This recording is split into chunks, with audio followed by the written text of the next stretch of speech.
Thank you, everyone, for being here tonight. We're going to have our Mesa City Council meeting for June 2nd, 2025. And after our regular council meeting, we'll have a special council meeting. All of our councilors present, all our council members are present. We appreciate that. We're going to begin with a invocation by Minister Jeremy Gills with the Church of Christ, followed by the Pledge of Allegiance. Pastor, if you'll come forward and please stand.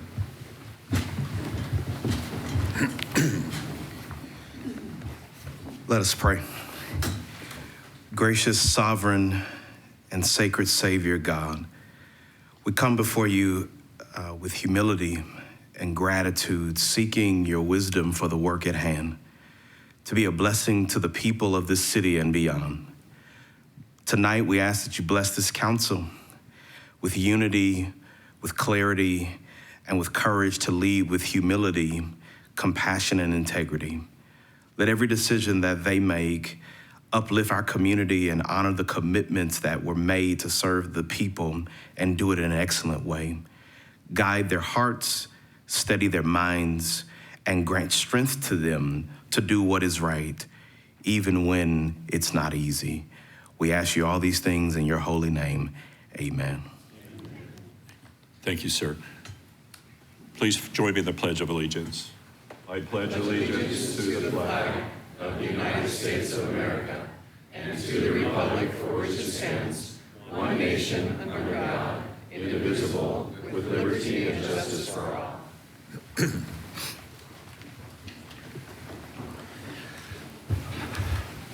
Well, thank you, everyone. I don't know why you're all here, but we're going to find out here in just a few minutes. Tonight's the beginning of our new city manager. Last week we celebrated how far Mr. Brady brought our community over the last 19 plus years. But tonight we begin working with our new city manager, Scott Butler. And continue to elevate Mesa even higher, we will do the swearing in, and then Mr. Butler afterwards, if you'll say a few words. So if you'll join me at the microphone, I understand the mayor gets to do this, so it'll be my privilege.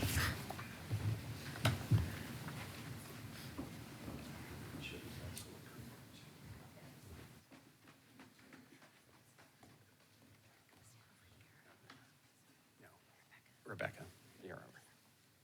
Yeah, yeah, Mayor's on that team.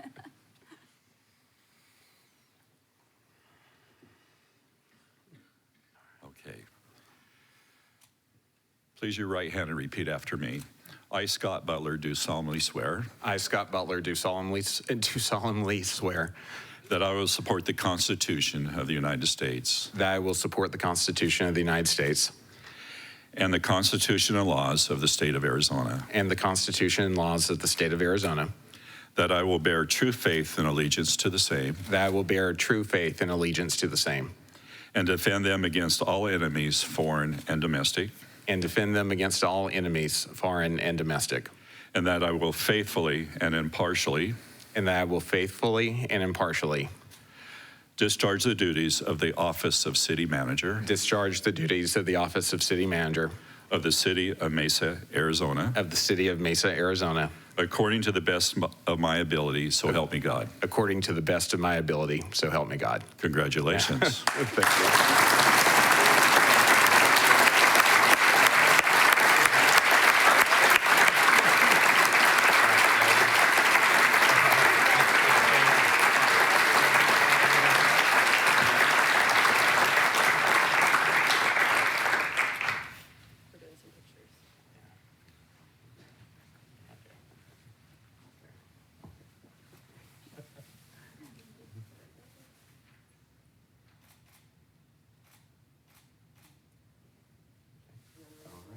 You guys can have a seat, and then, okay. Council, if you'll join us for another picture.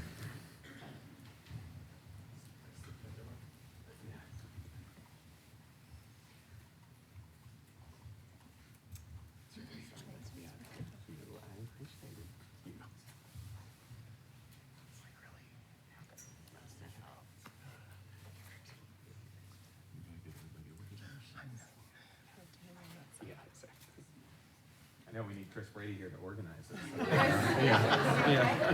Mr. Evans, you want to Yeah. See, Chris has a job when he gets back from Mexico. He's, yeah. All right, perfect.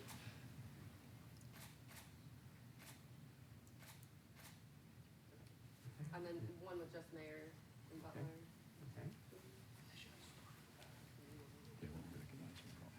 Yeah. Ready?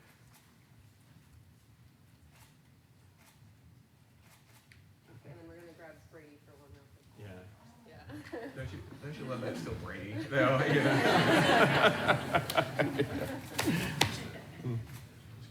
Wait for Awesome. Great. Thanks.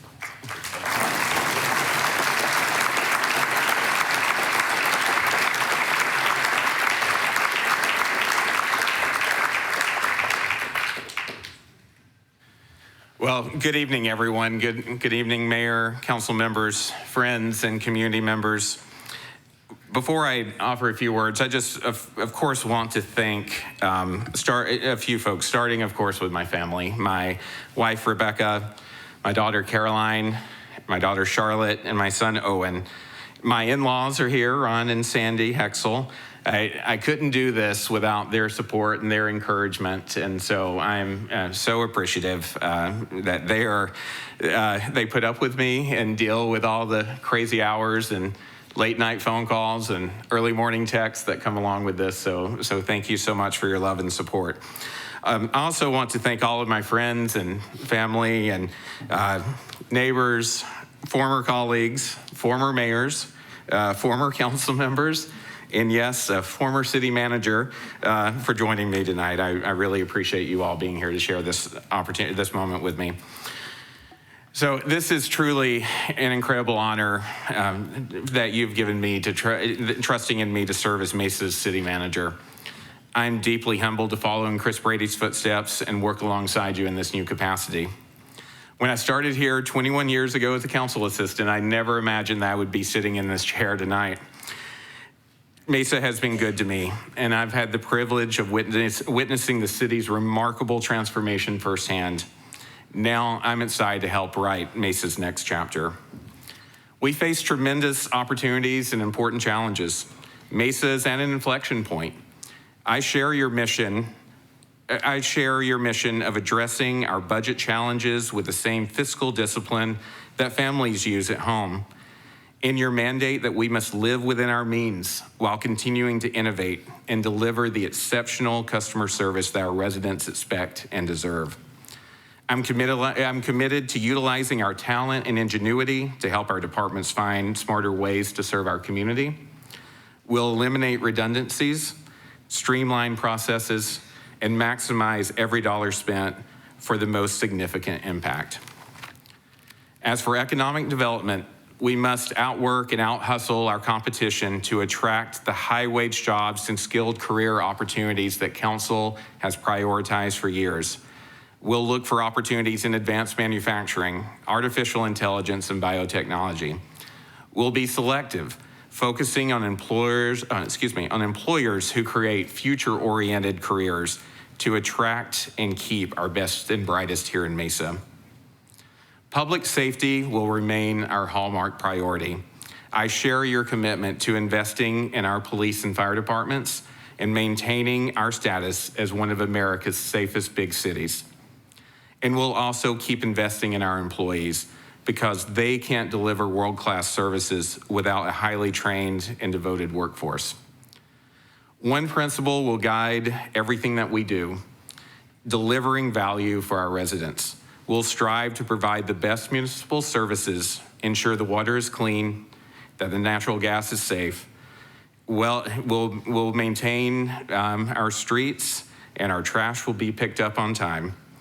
Frankly, we'll know we're doing our jobs if Mesa residents don't have to think about it.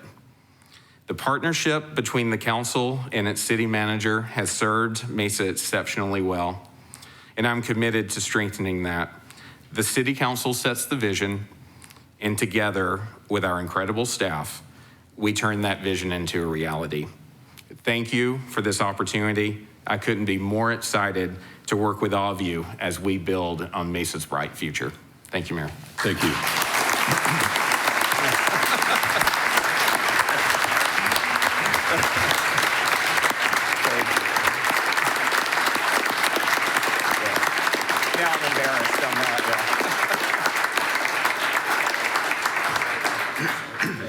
Yeah, thank you. Those who wish to leave, you can be excused, but this is a humbling experience for Mr. Butler and also the City of Mesa, so we appreciate that. With that, we'll move forward to our consent agenda. And currently, Ms. Mosley, I have, if this is correct, 8A, 9A, and B off the consent. That's correct, Mayor. Okay, thank you. All right, Mr. Christopher, the mic is yours. Good evening, Mayor and Council members. These are the items on the consent agenda. All items listed with an asterisk will be considered as a group by the City Council and will be enacted with one motion. There will be no separate discussion unless a council member or citizen requests, in which event the item will be removed from the consent agenda and considered as a separate item. Item 3, approval of minutes of previous meetings is written. Item 4A, act on liquor license application for the Duchess, 3929 East Main Street. Item 4B, act on liquor license application for the VIG, 1744 South Val Vista Drive. Item 4C, act on liquor license application for Zola Cultural Kitchen, 6209 East Main Street. Item 4D, act on liquor license application for the Rosetta Room, 104 East First Avenue. Item 4E, act on liquor license application for State Police Station, 357 North Stapley Drive. Item 4F, act on liquor license application for OL's Mexican Cafe at 2336 East Baseline Road. Item 5A, approving dollar limit increase to the term contract for bird control and removal services for the Facilities Management and Mesa Police Departments. Item 6A, approving resolution to enter into a ground lease and option to purchase premises, parking license agreement, purchase and sales agreements, and other necessary transaction documents between the City of Mesa and Soul Trust Maine for completion of a development project at 233 East Main Street on city-owned property. Item 6B, approving resolution to designate the Chief Fiscal Officer with the authority to submit the city's 2025-2026 fiscal year expenditure limitation report to the Arizona Auditor General on behalf of the City Council as required by state statute. Item 6C, approving resolution to disperse opioid settlement funds for activities approved by City Council to nonprofit organizations and execute agreements necessary for such disbursements. Item 6D, approving resolution adopting a pension funding policy and accepting the employer's share of assets and liabilities under the Public Safety Personnel Retirement System as required by state statute.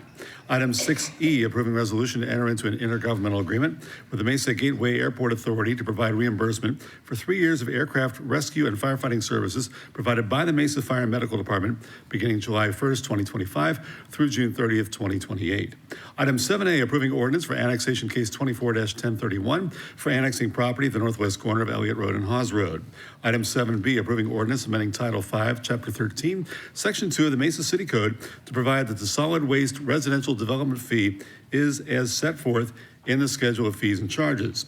And item 7C, approving ordinance with proposed amendments to chapters 34 and 87 of Title 11 of the Mesa City Code pertaining to manufactured home parks and subdivisions and recreational vehicle parks and subdivisions. Mayor and council members, these are the items on the consent agenda. Thank you, Kevin. We have a motion by Ms. Duff and a second by Ms. Spilsbury. Please cast your vote. Passes unanimously. Thank you very much. Next, we'll hear item 8A. That's zoning case 2400708. And currently I have several blue cards and presentation, Mr. Balmer.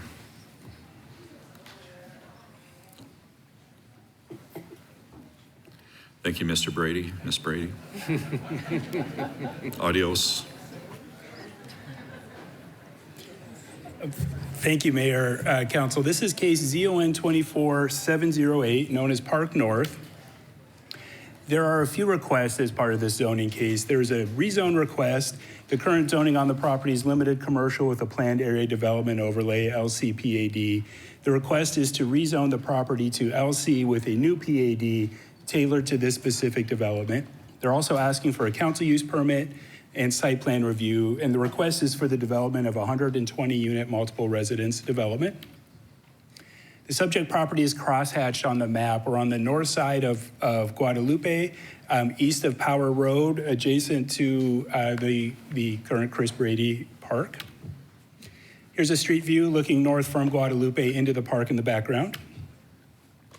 This case was reviewed under the Mesa 2040 general plan. Per that 2040 general plan, the character area for this property is neighborhood with a suburban subtype. Evan, if I could just for a second, the presentation is not up. I think we need to get the presentation up for everyone. If IT could help us, that would be great. We have the presentation on our monitors, but are they showing? Okay.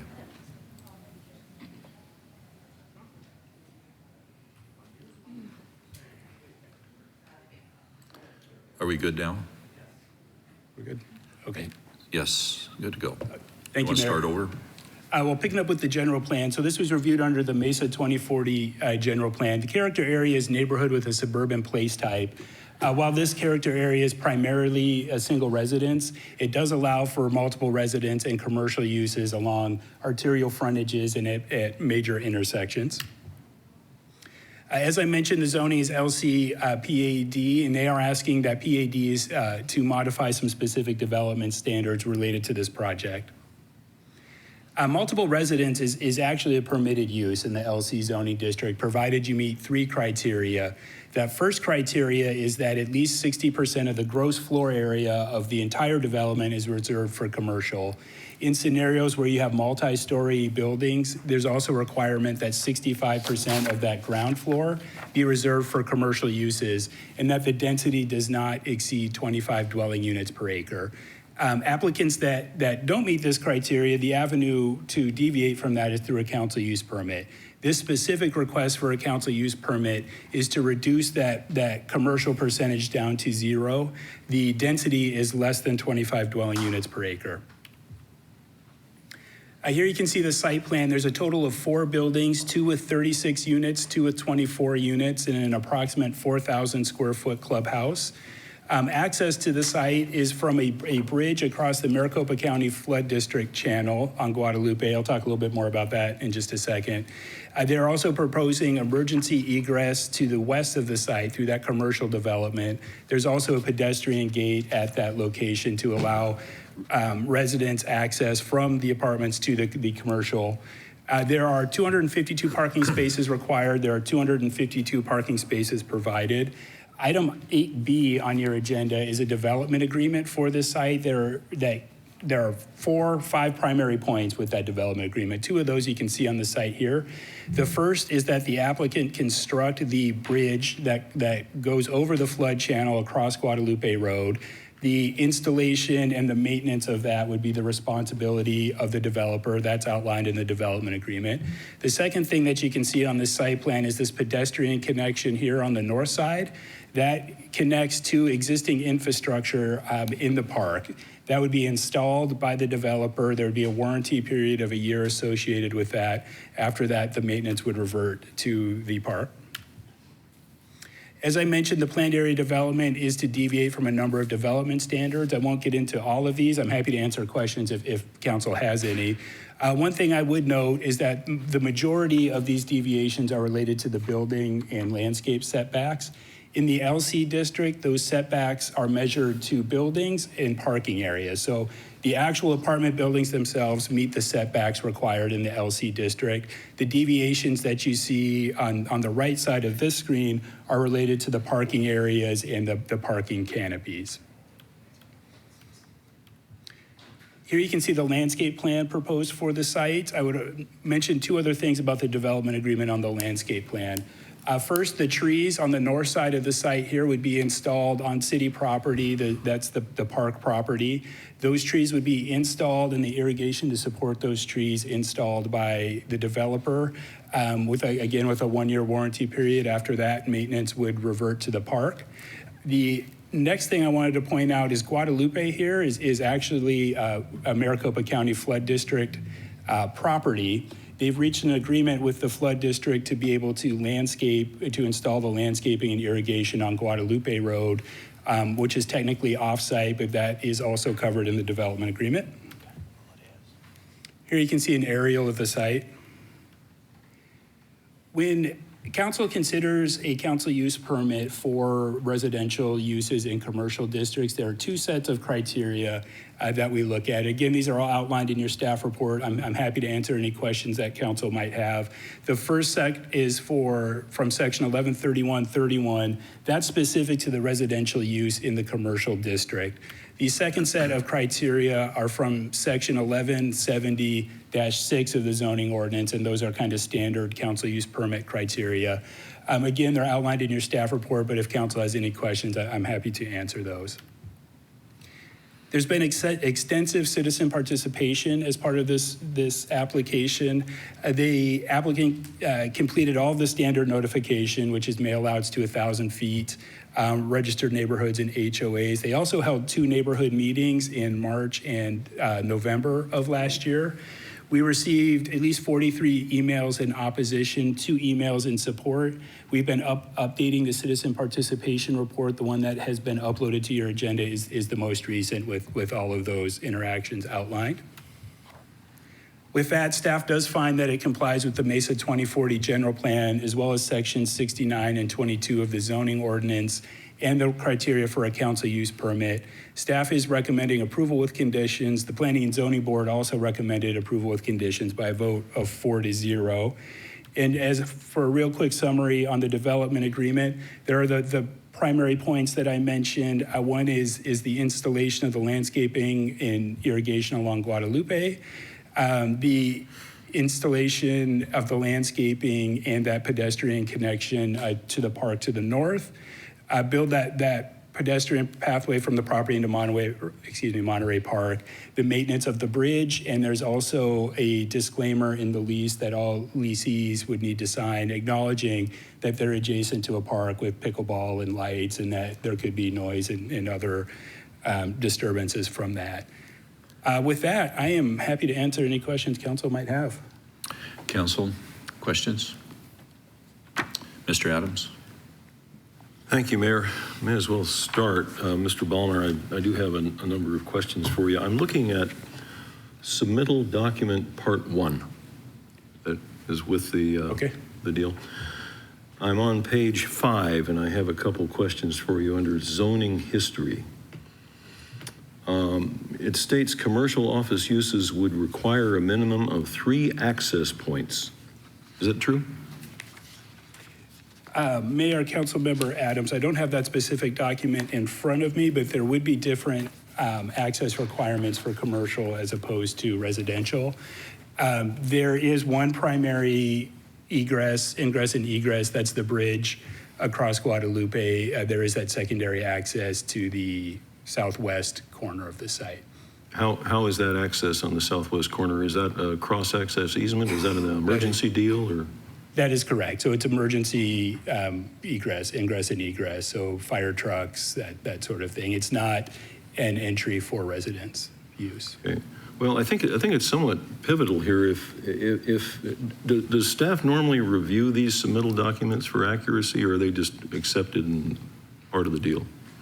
Oh no, Mayor, Councilmember Adams, yes, we spend a great amount of time reviewing all those. Well, I'll read this to you. Commercial office uses would require a minimum of 3 access points and therefore not allow the release of the north access easement on the adjacent commercial parcel, thereby hindering their ability to implement their approved redevelopment plans. So I guess my question is, if another use were considered, would we need to have minimum of 3 access points? Mayor, Councilmember Adams, so we reviewed the request based on what was submitted to us, which was a multiple residence development. We worked with fire and transportation and everybody to make sure that what they're proposing on the site plan is adequate for that. If the event that this were to be commercial development in the future, we would absolutely look at that under commercial standards. But depending on the use and the traffic, there would be different requirements for that. So taking no position. Okay, that's fine. On page 6, it says, it is important to note that the city's own economic development department agrees that commercial office uses are not viable on the site for the reasons stated above. Do we know any more about that? Is that Mayor, Councilmember Adams, Economic Development reviews these applications as they come in. The applicant might be better to speak about the challenges with commercial at the site. What I would say is that this site was zoned for commercial development many years ago. Commercial development has yet to materialize. I think not being in economic development, access would be an issue. I think the school located across the street might further limit the ability of certain types of restaurants and things to go into that development. So I can't speak for economic development, but they review all these applications as part of the review process. Okay, thank you. And just a couple of other quick questions. What by right could be built there today? Thank you, Mayor, Councilmember Adams. So great question. LC allows for basically your whole palette of commercial uses. That's just general retail, it's offices, medical office, restaurants, a whole gamut of uses. As I mentioned previously, it actually also allows for multiple residents, provided that it's part of a mixed-use development and that those commercial ratios are maintained on the site. So then by right, if those commercial uses came into play, then we would have to reconsider the number of access points based on that previous item. That is correct. Okay, thank you, Mr. Palmer. Anyone else? Vice Mayor? No. Ms. Goforth. Hi, Evan. Thank you. I'd like to ask you, and I apologize I didn't ask about this downstairs. I forgot about our balanced housing plan. Are you good with that? Yeah, I can answer some questions. Mary might be able to chime in as well. Pursuant to the balanced housing plan, our projected needs, annual needs, are about 2,000 units annually, correct? I think I'm looking at it. Mayor, Councilmember Goforth, I believe that's accurate. Okay. Yeah. And that breaks down to about 1,359 single family and 806 multifamily, I believe. I believe that is correct, yes. Okay. Do you know how many multifamily units we have approved to date? Mayor, Councilmember Goforth, to date, I don't have that number. What we have is we're recording these quarterly. So as of March of this year, we've approved 537 of the 806 multifamily units that the balanced housing plan identifies.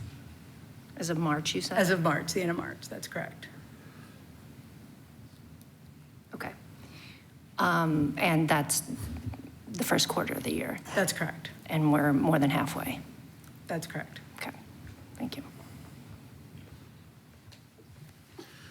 All right, thank you. Hearing no one else, then would the applicant like to come forward?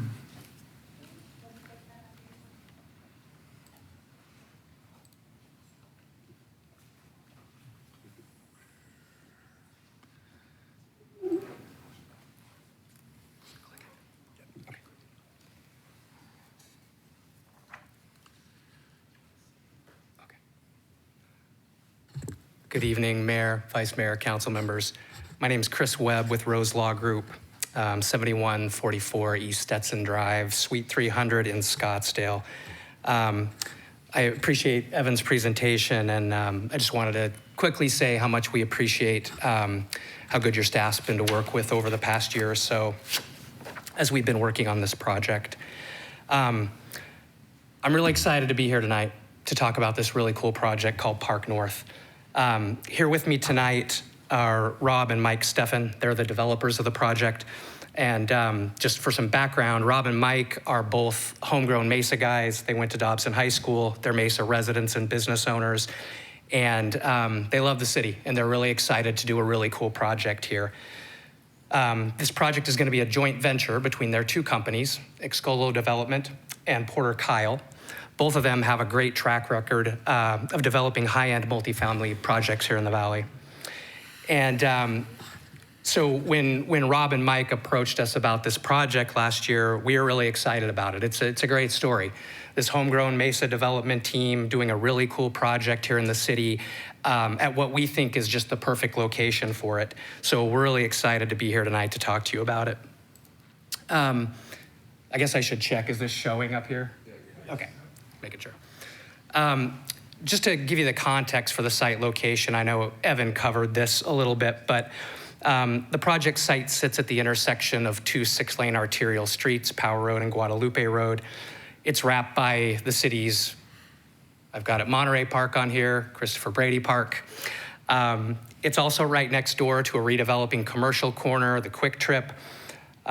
It's really exactly where you want a multifamily site like this to be. And what a great lifestyle this would create to live right on a city park. It's one of the things that makes us so excited to bring this forward. Another unique feature is that the site is actually set back from Guadalupe Road by the Flood Control District Canal. Evan touched on this, but I want to talk quickly about the zoning history.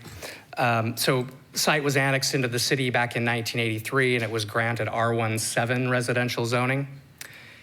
In 2010, it was rezoned to limited commercial with a PAD overlay for a commercial and medical office project that was never developed. Important to note here that the site's existing zoning, the existing LC zoning, not only allows commercial and office, but it also allows multifamily residential uses. Those are already allowed. That is a use that's already allowed on the site, up to 25 units to the acre. So Park North is really implementing a use that's already been permitted on the site for the past 15 years, since 2010. I want to talk a little bit about our project team's evaluation process for the best use for this site, because a lot went into that. This has been talked about already. Councilmember Adams talked about this. So one of the things is this site has some access constraints. The 2010 PAD that was approved for the commercial office project that never materialized had contemplated 3 points of access, getting across the canal 3 times. Now, at the time, they hadn't worked those details out, but that's what they contemplated. And so, you know, those didn't materialize. They needed those access points. It's one of the many reasons why I think that project didn't go forward. So access is an issue. We've fortunately secured one crossing over the Flood Control District Canal, and that is sufficient for this project with our emergency access to the west. The other thing that we're faced with on this project is there's a bunch of recorded deed restrictions against the property that prohibit a lot of commercial and retail type uses. So just as an example, the deed restrictions prohibit any auto-related uses of any kind. So that's off the table.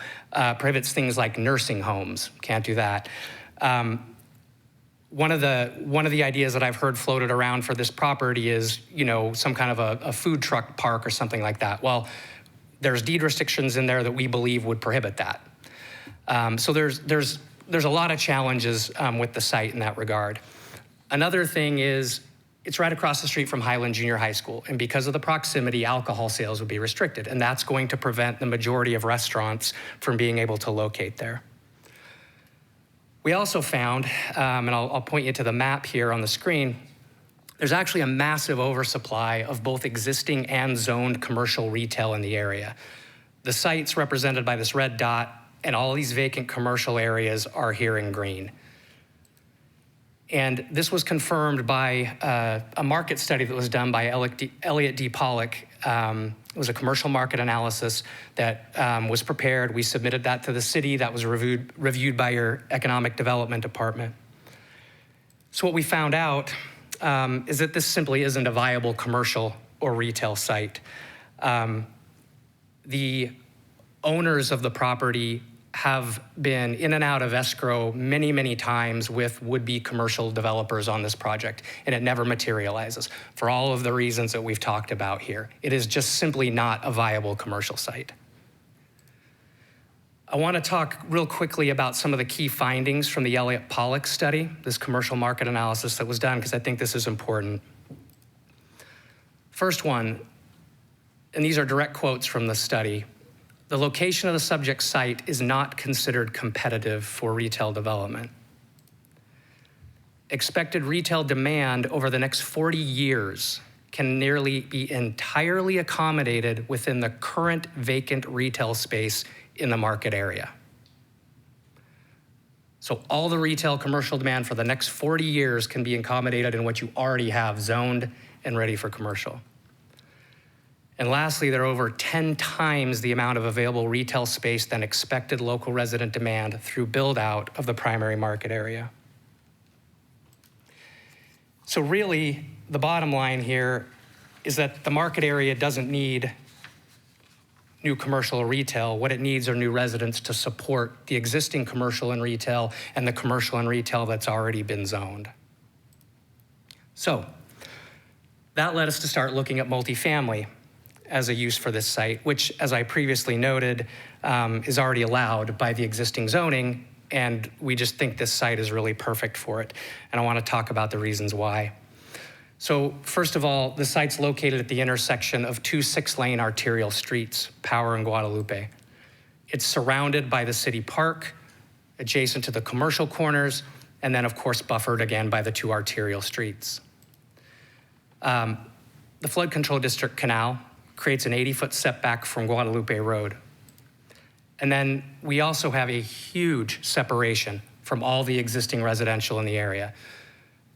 The closest home is 500 feet away on the other side of Guadalupe Road, and all of the homes in Superstition Springs are at least 900 feet away. Those are very large separation numbers.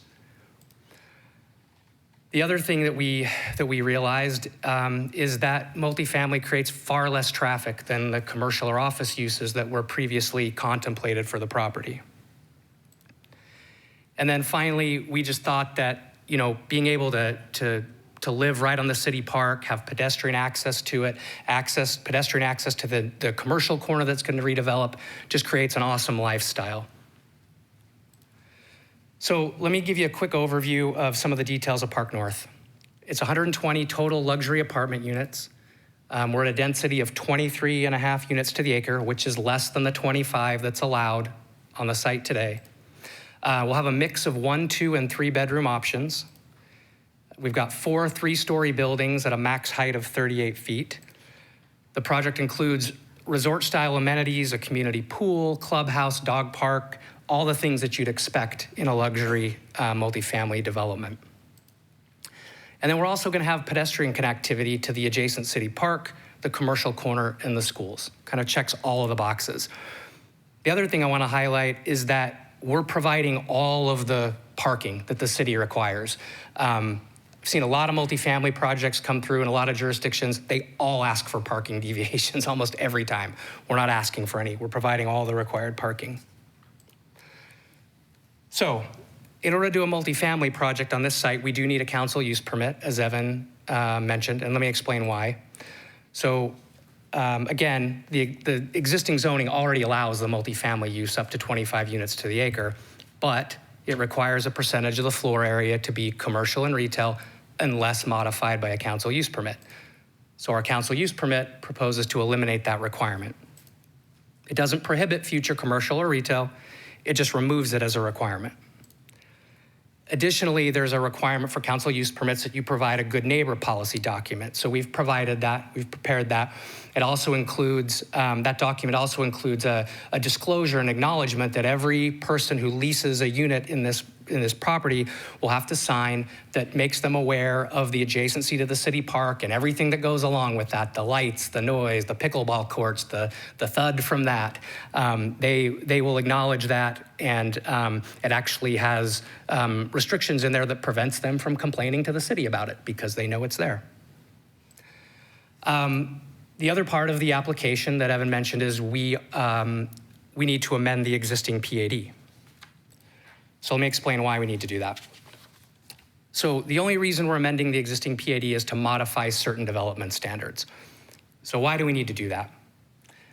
Well, the main reason is because the adjacent city park, as you can see here on the graphic, actually has single-family residential zoning. And the city code doesn't distinguish that it's a park and not a bunch of homes that are there. And so, because it's a city park, the typical larger setbacks and landscape yards that are built into the code and required when you're next to single-family residential zoning They're not necessary to buffer a park. The park is a buffer. It's a huge buffer. And so the bulk of the deviations that we've requested are simply to modify those standards so that we're not providing, forced to provide these huge landscape buffers against a huge landscape buffer, which is the park. The other reason for the deviations is the adjacency of the flood control district canal. The flood control district canal and the access easement that they have there limits what we can do with the walls and the landscaping on that side of the site. And so we have some modifications in here for those standards as well. But at the end of the day, those deviations are offset by the superior design of the project. So I want to touch on that quickly. First of all, our building design exceeds the use of decorative building materials like brick, siding, windows, and metal by approximately 20%. We're also screening utility panels, using internalized rain downspouts. We're also exceeding your private open space standards. Your private open space standards are how big your patios and balconies are, and we exceed those requirements in every case. Depending on the unit type, we exceed it by up to 83%. We're also exceeding your outdoor living area standards, and that's the combination of your private open space plus your common area open space.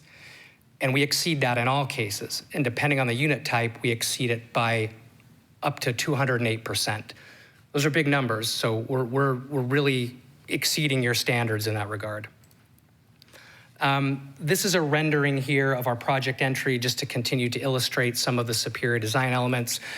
We've added a decorative artist mural on the side of the building that you'll see as you come into the entry. And I think it's important to note that your design review board was very complimentary of our building design. Didn't really have us make any changes. I want to talk about some of the superior design elements of the site itself.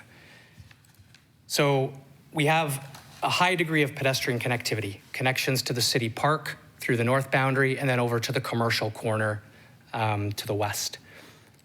We're also going to be installing new trees on the north side of the property on the city park. And that was something that was done at a suggestion of the Parks Department. We originally had those on our side, but they're on the city park side now, and that's covered under the development agreement. We're also going to provide a whole bunch of new EV charging stations throughout the project. This one I think is really important. We're going to be landscaping almost an acre of land in front of the canal, between the canal and Guadalupe Road on the flood control district side of the property.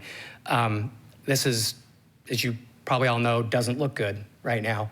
It's not on our property, but that is one of the things that we're doing to provide a superior design project is we'll be landscaping all of that. We've got an agreement with the flood control district to do that, and we'll be maintaining it.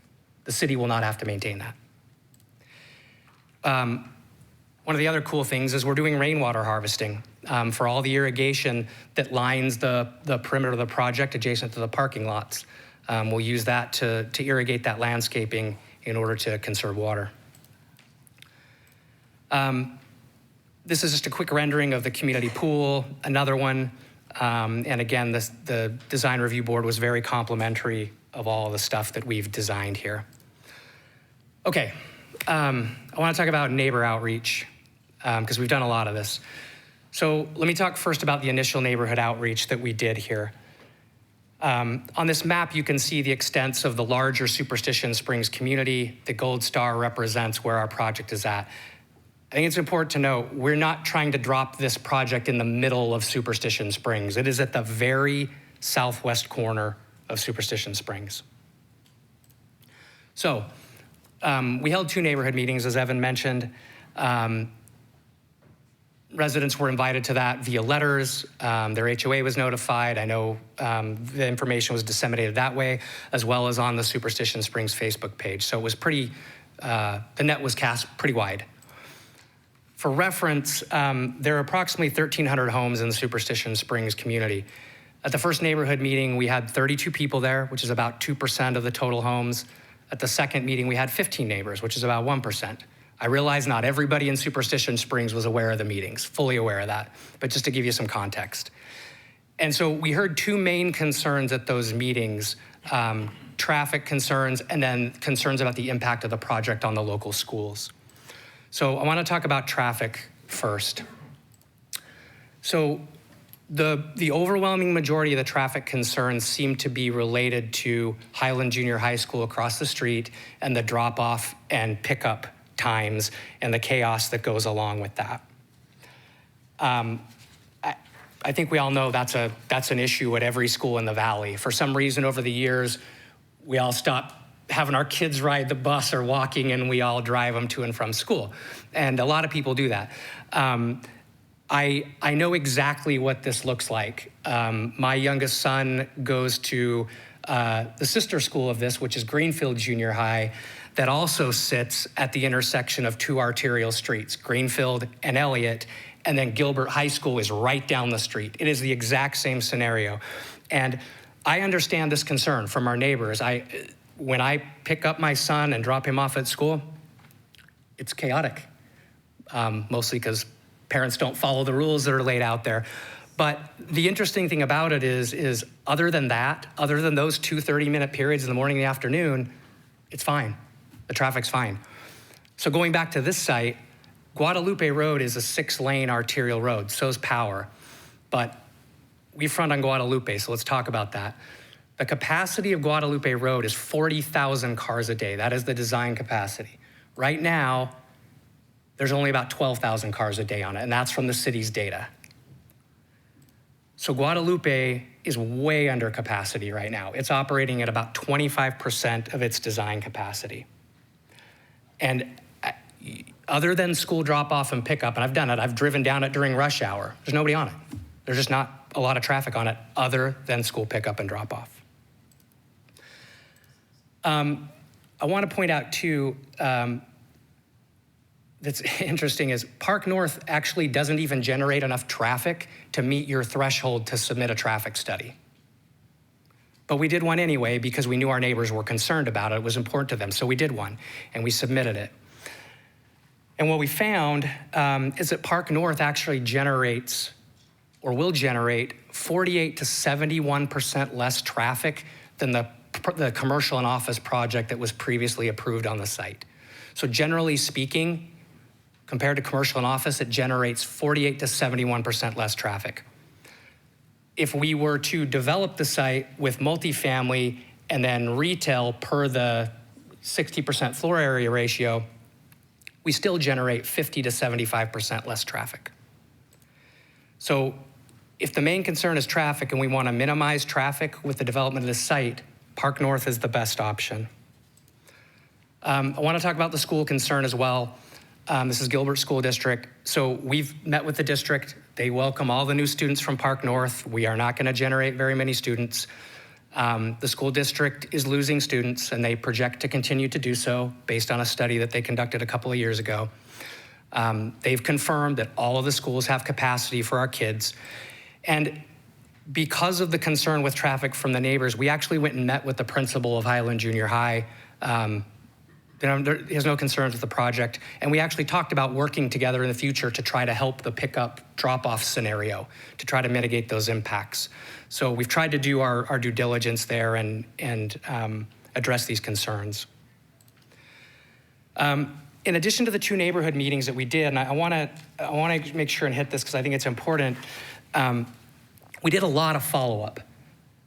So like I said, Rob and Mike are Mesa residents. They live in the community. And so we wanted to try to talk to as many of our neighbors individually as we could. Oftentimes those group neighborhood meeting scenarios, you know, people are reluctant to say things in front of a group. So we wanted to talk individually. So we actually made direct follow-up phone calls to everybody who came to the meeting and left us their phone number. Obviously not everybody left us their phone number, but the ones that did, we called them. And that actually resulted in some emails of support to the city. Obviously, we didn't convince everybody, no question about it. We also did a neighborhood walking campaign.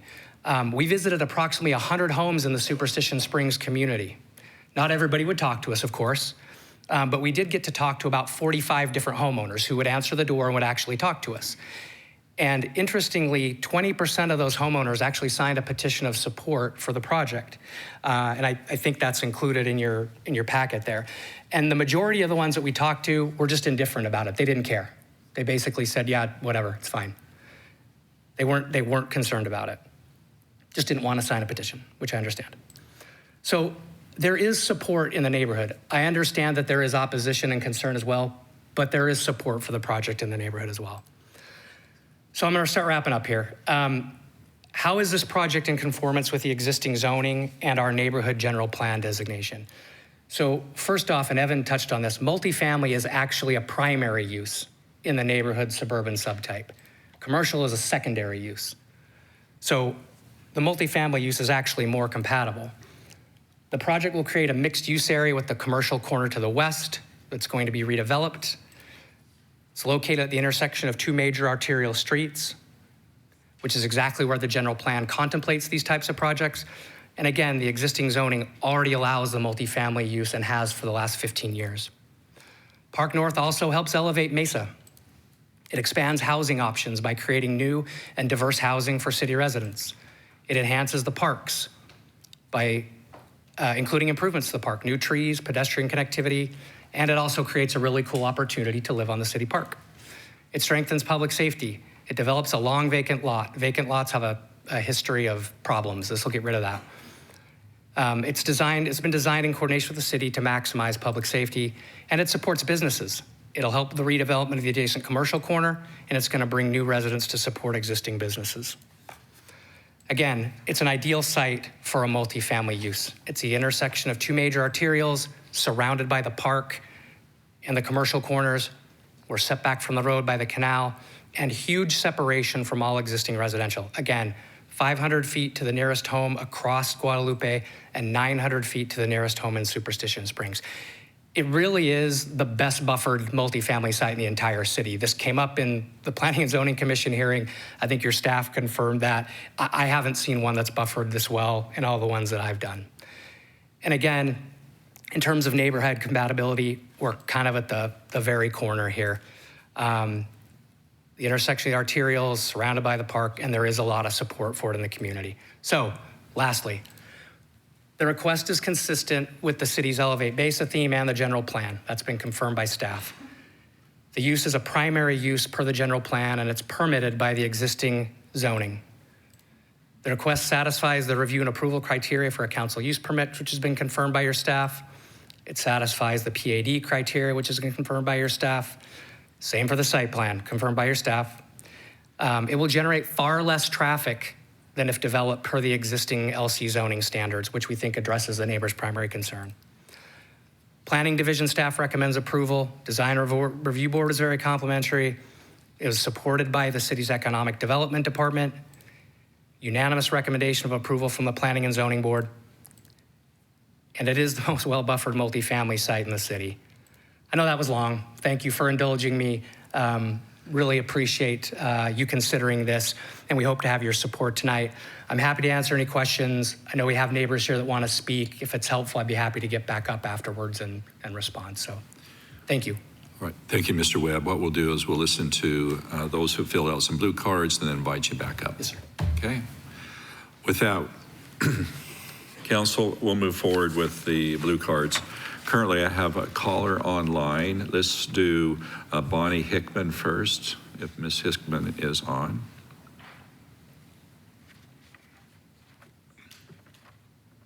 Ms. Hickman, are you online?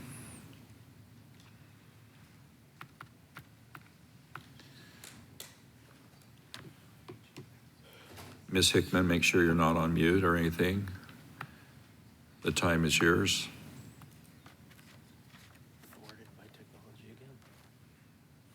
Okay, we'll see if she comes back. We'll move over to physical blue cards, and if Ms. Hickman gets a hold of you, then we'll put her back on. So first, we'll hear from Angel Levine. Angel, if you're here. I'm here, but I didn't need to speak any further than just a strong opposition. Okay, thank you. It does say that. Jeff Levine, do you wish to speak? Okay. It doesn't have you check mark here, so your wife did a great job. Let's see. Donna Thompson. Donna here? Come on up, Donna. You have 3 minutes, Ms. Thompson. It says it right here. Okay, cool. I am Donna Thompson. I'm 7140 East Monty Avenue in Superstition Springs. I am more comfortable behind the camera or attending an event rather than speaking at one. However, this is an important one for me, so if I pass out, you know, all will be fine. We've lived in the community for 24 years. We've used the park and watched its expansion over time and have seen it turn into an incredible destination, not just for our community, but for people from all over the valley. The proposed project is not in line with what I believe to be the fullest potential of the area. Frankly, it doesn't fit at all. In addition, the multiple concessions the developer has been granted are concerning. The land should be used for something that would complement the park itself and be a revenue generator for Mesa. As I understand, the current zoning of light commercial would allow that. A 60-40 split of residential to commercial is what is required, from what I understand. In that regard, there would be some revenue generated for Mesa. As it stands, there is no revenue from rental tax, therefore, nothing to benefit the city with this proposal. However, I believe this park is a regional draw with its multiple ball fields and would truly benefit from more rentable ramadas and even pickleball courts, both of which would generate some revenue. I am in a unique position to appreciate and understand what you all do and the volunteer committees, what they undertake, the work that the staff does, and the work that you, the mayor, and council undertake. You could say that I've learned quite a lot through osmosis, as my husband is a former council person. In that regard, I did hear a conversation between he and Rob in which bringing a Dutch Brothers was mentioned for that piece of land, as well as the residential. In my mind, I don't think this was a legitimate client. If it was, why haven't we seen plans for that light commercial as a possibility? I may be cynical, but I've seen one too many bait and switch presentations from developers as I watch these meetings on Channel 11, and Kevin, frequently made fun of me for that. That one may have generated more interest from the community and far less opposition, as that is partially what the land is zoned for. I don't believe we would have been able to oppose that. In closing, I believe that this parcel should be used for something that would benefit Mesa residents and not another developer looking to squeeze a project into a small space. Thank you. Thank you, Ms. Thompson. Next, Cheryl Kirby. She wishes not to speak, so Cheryl, for your documentation there. Andrew Clayton. Andrew, are you here? And then on deck is April Lesher. No, Andrew, you're up. We're playing baseball. She's on deck after you. Sorry, I was originally British. I played cricket. That's the problem.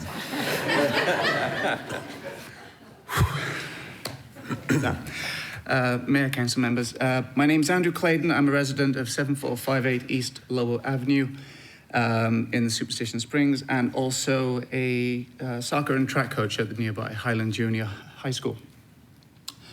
The owner and his developers held 2 community meetings last year for our input. No one spoke in favor of this complex. The first proposal submitted included 88 townhomes. After the community meeting, the number of multifamily homes actually increased to 120. They don't understand or care that this increase exacerbates our concern of traffic and safety for our children and the intersection as a whole. They do not care that these buildings are going to be too high, too squashed together, with an unsafe bridge across from the chaos of bus and car exits turning dangerously, and that it is just in the wrong location.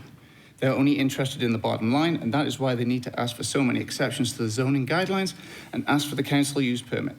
Rental properties do not allow families to gain ownership of our great community. Rental properties also do not generate taxes for the city of Mesa for revenue. A primary concern is that this is an extremely dangerous intersection. This includes a fatality around 2 years ago. As recently as February 19th, a Highland student was taken away on a stretcher. Also, in the last couple weeks of school, there was additional 2 accidents just in front of that area on Guadalupe. Traffic increases, ongoing traffic accidents we see involving children walking to and from our schools is a huge concern for our community. However, we were told that Guadalupe Empower only sees 12,000 cars per day, and with 5 to 6 lanes, it can accommodate 40,000. It felt like we were being told that traffic shouldn't be an issue, but it is. The traffic expert at the P&Z meeting stated the intersection, Power and Guadalupe, had a similar number of accidents to the nearby intersections with 5 to 6 lanes. I think somewhere around 23 accidents in 2023 was the stat that they used.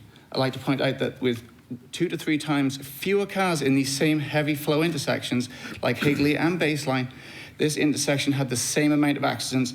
That means that this intersection is 2 to 3 times more likely to have a car or pedestrian accident than other nearby heavy traffic intersections in the area. An overpopulated development with an unsafe bridge directly across from where all the buses exit Highland Junior High only complicates things. City of Mesa employees stated at the P&Z meeting that school drop-off and pick-up traffic only exits at the traffic light further east from the bus exit. Perhaps that gentleman was not aware of the additional 75 to 150 cars that use the bus exit driveway that is located to the slightly to the west of the school where the GPS Community Ed building is located. My own daughter has been on a bus that's had to slam on brakes. I drove through a traffic accident that occurred there, like I said, a few weeks ago. My wife as well has been cut off. Essentially, it's a dangerous area and we're worried about our children's safety. Thank you, Andrew. Thank you, Mayor. Thank you, council members. April, followed by Tim Lesher.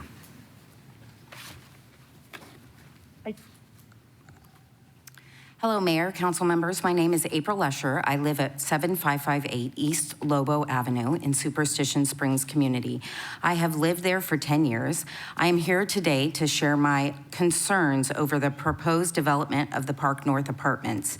In an earlier proposal, this same developer asked to build 88 townhomes, which was denied by the city. Now that the city of Mesa has completed its pickleball, courts, baseball fields, and library construction at Brady Park, the developer wants to add 120 units. They want to put a premium price on the maximum number of units to profit off our tax dollars. I am 100% for affordable housing, but this isn't that. A 2-bedroom rental is twice my home mortgage payment.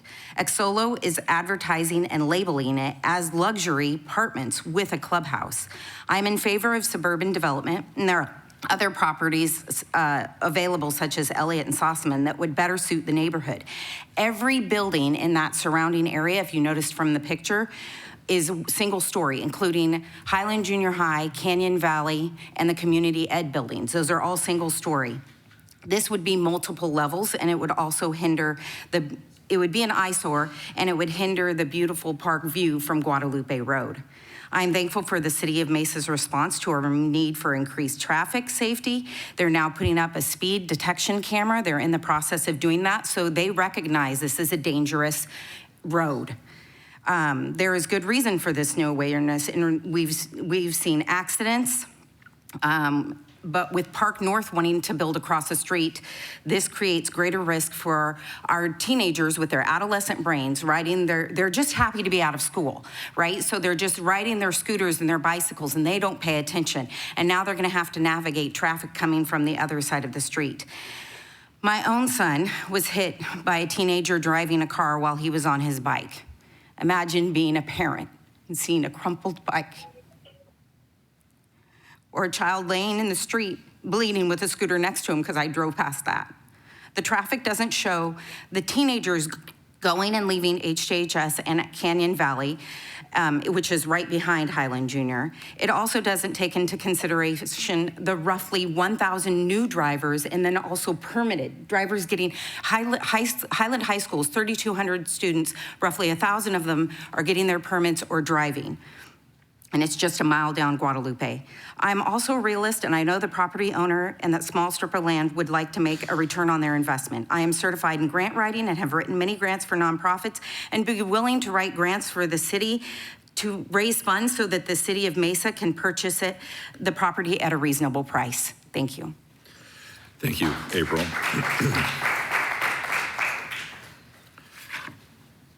Tim coming, and followed by Aaron Clayton. Sorry I didn't get you with your husband, but this will work out better. Okay, Tim. Hi, Mayor and City Council. My name's Tim Lesher.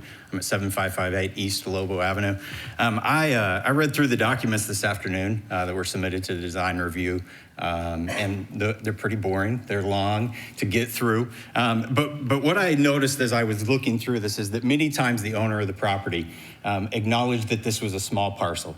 And in doing so, was asking for many deviations to be made in order to be able to develop on the land what they wanted to develop. And what I noticed as they were justifying this and doing these deviations, it all came back to they just simply don't have enough property to build the amount of units that they want on there because of the cost. I mean, they even mentioned the cost of the culvert to put across to get across there. And so we see what happens is they're asking for deviations from the city, many of which they just acknowledged earlier, eventually are going to be have to be maintained by the city. The trees, the things that are going to be off their property are not going to be maintained by us, the community, instead of them. And all of this is so that they can cram more units on a small piece of property that they from the very get-go have acknowledged that is small property and is not something that should be able to house that. The other thing that I find ironic is that they have a good neighbor document, and in the good neighbor document, it is going to be required to be signed by every resident that they can't go file a complaint or anything because of the noise, because they know how loud that park is. You get all those softball fields going, you get all of the pickleballs going, and it is loud. For me, I look at it and I think, are we really being good neighbors if we're requiring people to sign a document just to get into the property to say, hey, we won't complain about the noise and the lights that we know are right behind you. Many people are going to move into it and not even know how bad it really is. They're going to get there, they're going to realize how bad it is, and then we're going to hand them the document and say, hey, you remember you said you'd be a good neighbor, but we're not going to be a good neighbor. We let this happen. And then the last is just looking at the affordable housing. The cost of this project alone, the way that it has grown in size, says that it is a lot of money. You look at the pictures, it's a lot of money. That means that we are not going to have affordable housing. I think when we look at apartments, when we look at those things are needed, absolutely, but they need to be affordable. And the amount of money that this property is going to take to develop and the way that it needs to be developed is going to simply be too costly for us to provide that as a city. And I don't think that's what we want as a city to be known for. And this is something that I believe the developer is going to make their money, and then all of the community is going to be the one that's going to pay the price in the end. Thank you. Thank you, Tim.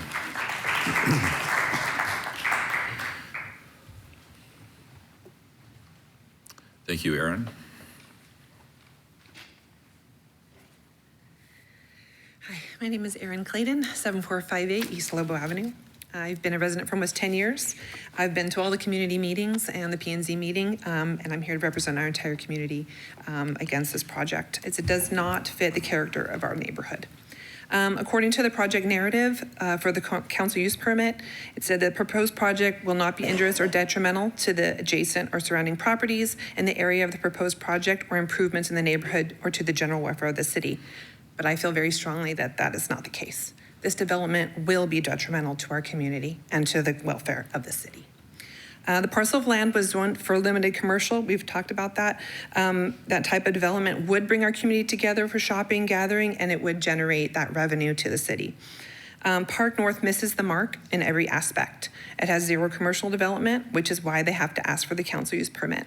Their design has ignored not only the zoning ordinances, but so many of the design guidelines that the city council approved a few years ago to ensure quality development in Mesa. There are a number of deviations from this that they feel were necessary and justified because of superior design. But I don't think an artist mural or electronic charging stations or dog stations justify ignoring the standards that keep our neighborhoods compliant with the Good Neighbor policy. For example, trees. We're talking about the north wall. They're going to put them in and maintain them for a year. Then we have to maintain them. I just don't feel that that's a cost that brings value to the city. Setbacks are important. They're supposed to be 75 feet. There's 65 along. Distances between buildings are supposed to be 30 feet. This design has 25 feet in between each building to maximize the space and squash as many units as possible. Buildings are supposed to be 30 feet high. They want to be 38, which is a 27% increase from the current MZO. Again, they're squishing everything together to maximize the number of units and the profits. Because their design refuses to follow the current zoning, they have to ask for this permit. They did talk about 252 additional cars for the 120 units, but I feel this is underestimation. Doesn't consider friends and family visiting, and they quoted, Excolo and property manager will monitor and control the parking situation and will adjust as needed to maintain adequate on-site parking and ensure it's not impactful to the adjoining commercial corner or city park. Well, considering our good neighbor policy, who exactly will be monitoring the state today? Who will security be monitoring? Will local police be ticketing towing cars that inevitably flow into the park parking lot? How do they plan to monitor and control, and how will it be enforced? They can't simply tear down one of their buildings to accommodate the need for more parking, so not sure how they would adjust as needed. I 100% support affordable housing, but in areas where it makes sense for our families. These luxury apartments will not be affordable to the average middle-class family. I'm a teacher, my husband's a manager, and I don't think that we'd be able to afford to rent this place. It's not the right location for this. Closing, if this were your neighborhood, please just consider what it's like for us. We've talked about a lot of different things, and we just ask for your consideration. Thank you. Thank you for your time. To follow up, the caller online, did she ever? She is back online, and Okay, we Bonnie? will try to unmute her one more time. Okay. Yes. Ms. Hi. Hickman? Are you able to hear me? Yes, Are you able to hear me? we are. Oh, thank you.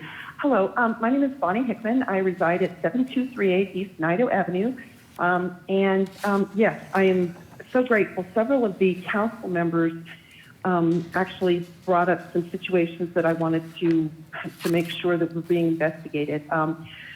First of all, the whole good neighbor thing, the first meeting that the organization had was pretty well announced. And they said that there was alerts done for the second meeting. I got my letter stating that the second meeting was going to happen postmarked after they held the meeting. And I was at that meeting, and I guarantee you, I left my phone number, and he said that they called every single person that was at the meetings, and I never received a phone call from them. But as far as what I am most concerned about is the traffic situation. I am also, according to two of the council members, reluctant to just accept information without verifying. I know that our city traffic engineer, Ryan Hudson, has gone on record, and it's online, that he's assuring us that they're going to look at the traffic situation, but then we heard earlier in the meeting that it's not a priority. And my concern is that I've been at that intersection when there's been an accident that happens right in the middle of the intersection. And if it happens right in the middle, they have to call all three jurisdictions. They have to call Gilbert PD, they have to call Mesa PD, and they have to call the county to figure out who's got the jurisdiction. I am curious to know, Rose Law says that they did a traffic study. I would like to know who did the traffic study and where did they get their information? Did they pull information from Gilbert, Mesa, and the county on those accidents? Because I was at the meeting when there's a professional engineer named Paul Basha, who is an ASU faculty member, so I mean, I know he knows his stuff, but he spoke and he was, just gushing about this project and how we had plenty of room for it, it was not a problem. And yet I found his bio on Rose Law's law site, and talking about that. And I'm just curious, I mean, how did this happen? Who did this investigation? And I mean, in 2019, I'm sorry to say, I mean, Mr. Basha was involved in some conflict of interest situations and ended up switching positions. So I'm concerned about that. I also know that the city had approached the owner of the property there that's kind of a ghetto now on the corner, and tried to purchase it in order to add it to the park. and the owner flat out refused. And I think even if we had given him a price that was equivalent to what he's being given by these people, he doesn't want it for some reason. 3 access points, there's no way they're going to get those, because as it is right now, people are zooming through the QT parking lot to get back to the park. I don't know if you realize that QT is now an entrance into the park. And as far as they're going to plant the trees the first year, great, except then we get to pay for them when they're 40 feet tall, and that's when they're expensive.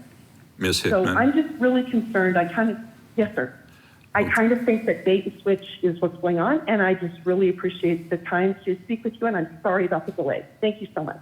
You're welcome. Thank you. Okay, with that. Thank you, sir. Thank you, Bonnie. We do have a petition of 9 individuals that are not supporting the project. Pardon? It says they do not oppose.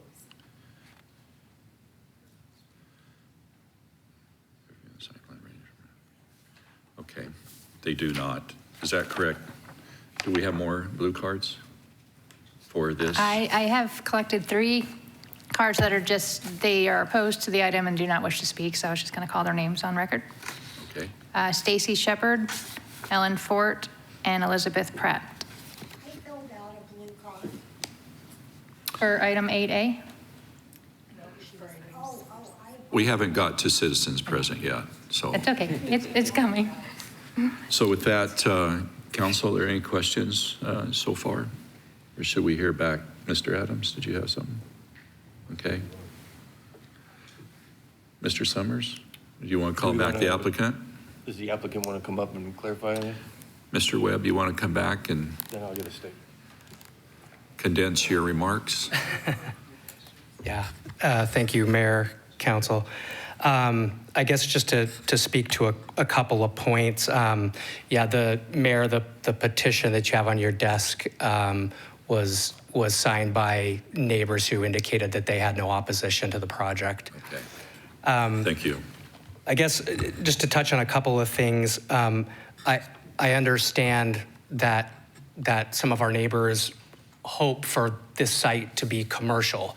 I think the property owner has hoped for this site to be commercial for 15 years. It's just, many have tried and all have failed. It is just a bad commercial site. So while that may be a desire, it's just not realistic. It is not a viable site. And so I wanted to just, I guess, I don't want to rehash all the reasons why, but I can if necessary. There seems to be some concern about the trees being put on the park side of the north property line. To clarify that came up during a discussion with city staff and the Parks Department about that. It was actually a suggestion that the city made. If there is concern with that, we can definitely put them back on our side of the property line. That's fine. If that's something that's desired, we're happy to do that. What else? Just in terms of the PAD deviations. So, as you all know and your staff knows, the reason PADs exist is primarily for some modifications to the standards. The PAD that's on the site today already has a bunch of modifications to the standards. We're not really doing anything other than trying to level the playing field for us, because the code is holding us to a standard that assumes there are existing homes right against our property line because the park is zoned residential, right? But there are no homes there, it's a park. It's just zoned single family. And so all we're doing is reducing those landscape yards and those types of setbacks so that we're not being penalized for being against a park that's zoned single family residential when it's not residential. So wanted to clarify that. What else? I apologize if anybody got missed in follow-up phone calls. We did try to reach everybody. There were people who didn't answer. We didn't connect with everybody. I don't know if Ms. Hickman was one of those people, but we did try. Yeah,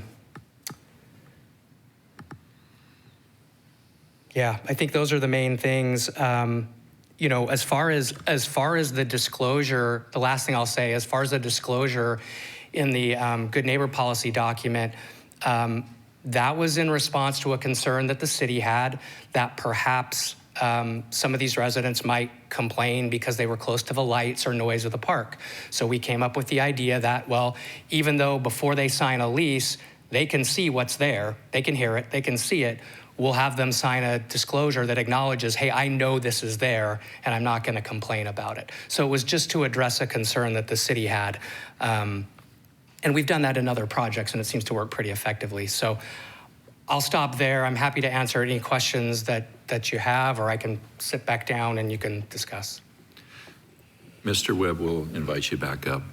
Yes, sir. As needed. Ms. Pillsbury, you have some questions? I have a few questions, but I'm not exactly sure who the best person is to answer them. So. Ask the questions and then we'll. Okay. Does anyone know what the occupancy rate is of other multifamily housing properties around there?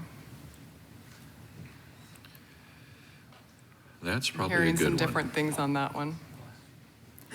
Mayor, Councilmember Pillsbury, I think the information that we have on vacancy rates for multifamily in Mesa is about 9% right now. And that's based on some information we received from Urban Transformation, and they do some tracking of that. But in terms of this specific area, I don't know if it drills down into that specific of an area. That would be a citywide number. That's correct. Do you know the closer to the area? Mayor, Councilmember Pillsbury, just to supplement that, I think that figure is across all multifamily citywide. For Class A, which is what this is going to be, it's actually lower. It's more in the 5 to 7% range. So I just wanted to add that. But no information on like the closest properties around there, which I know go into Gilbert as well. So. Oh, I'm sorry. Okay, Mayor, Councilmember Pillsbury. So the question is if we know like what a vacancy rate on for the ones like right next to us. Yeah, if it's okay, this is Mike Steffen. Hi, Mayor Council. Mike Steffen with Porter Kyle out of Scottsdale. The vacancy for Class A communities around there is considered stabilized. So the communities that have leased up recently, which would give you an idea of the demand for new Class A multifamily, has been very strong. So we do a very deep market survey to kind of determine the desire for more multifamily in an area, and this area has an exceptionally high. If you look at the huge amount of multifamily that was approved up by the mall, and you looked at its underlying lease up rates, it was very strong. So there's a lot of demand, fortunately. Superstition Mall? Yes, Superstition Mall, in the old Kmart area. Oh, right. Yeah, and so there's a lot of demand for high quality multifamily in this area, which is excellent to support the commercial. Okay. Another question, I guess, maybe to the balanced housing plan. So at what point are we at too many rental units that we're approving? Like, I don't know. It seems like we're more than halfway at the first quarter. Like, is there, we all know there's a housing shortage in Arizona. We've done a really good job in Mesa, I think, of approving housing where it makes sense. I think we've done our fair share, but I know we need more housing. I just don't know at what point when we're looking at a balanced housing plan, at one point in the year, do we say, okay, we're good, we're not going to approve anything else, or is that not the way this works? Mayor, Councilmember Pillsbury, I think it's important to realize that the tracking information that we're giving you is about entitlement. So it's planning approvals, not necessarily the units that are built. Right. So not every unit that's approved will be built. What the balanced housing plan is looking at is the number of units that we're going to put online for people to be able to move. And that's really what that 806 number is. That's just a clarification. That Correct. previous number was not everything. So the new number. In terms of the entitlements? Yeah. That's correct. That number was through March of this year because we're tracking these quarterly. Okay. Again, those are planning entitlements, not necessarily constructed units. So, and then I'll let Nana. If you could clarify the number, please, Nana. Okay, so the balanced housing plan requires the city of Mesa to have 806 units. That's the demand. That's how much we need. It's most likely that we are going to approve or get entitlement more than the 806.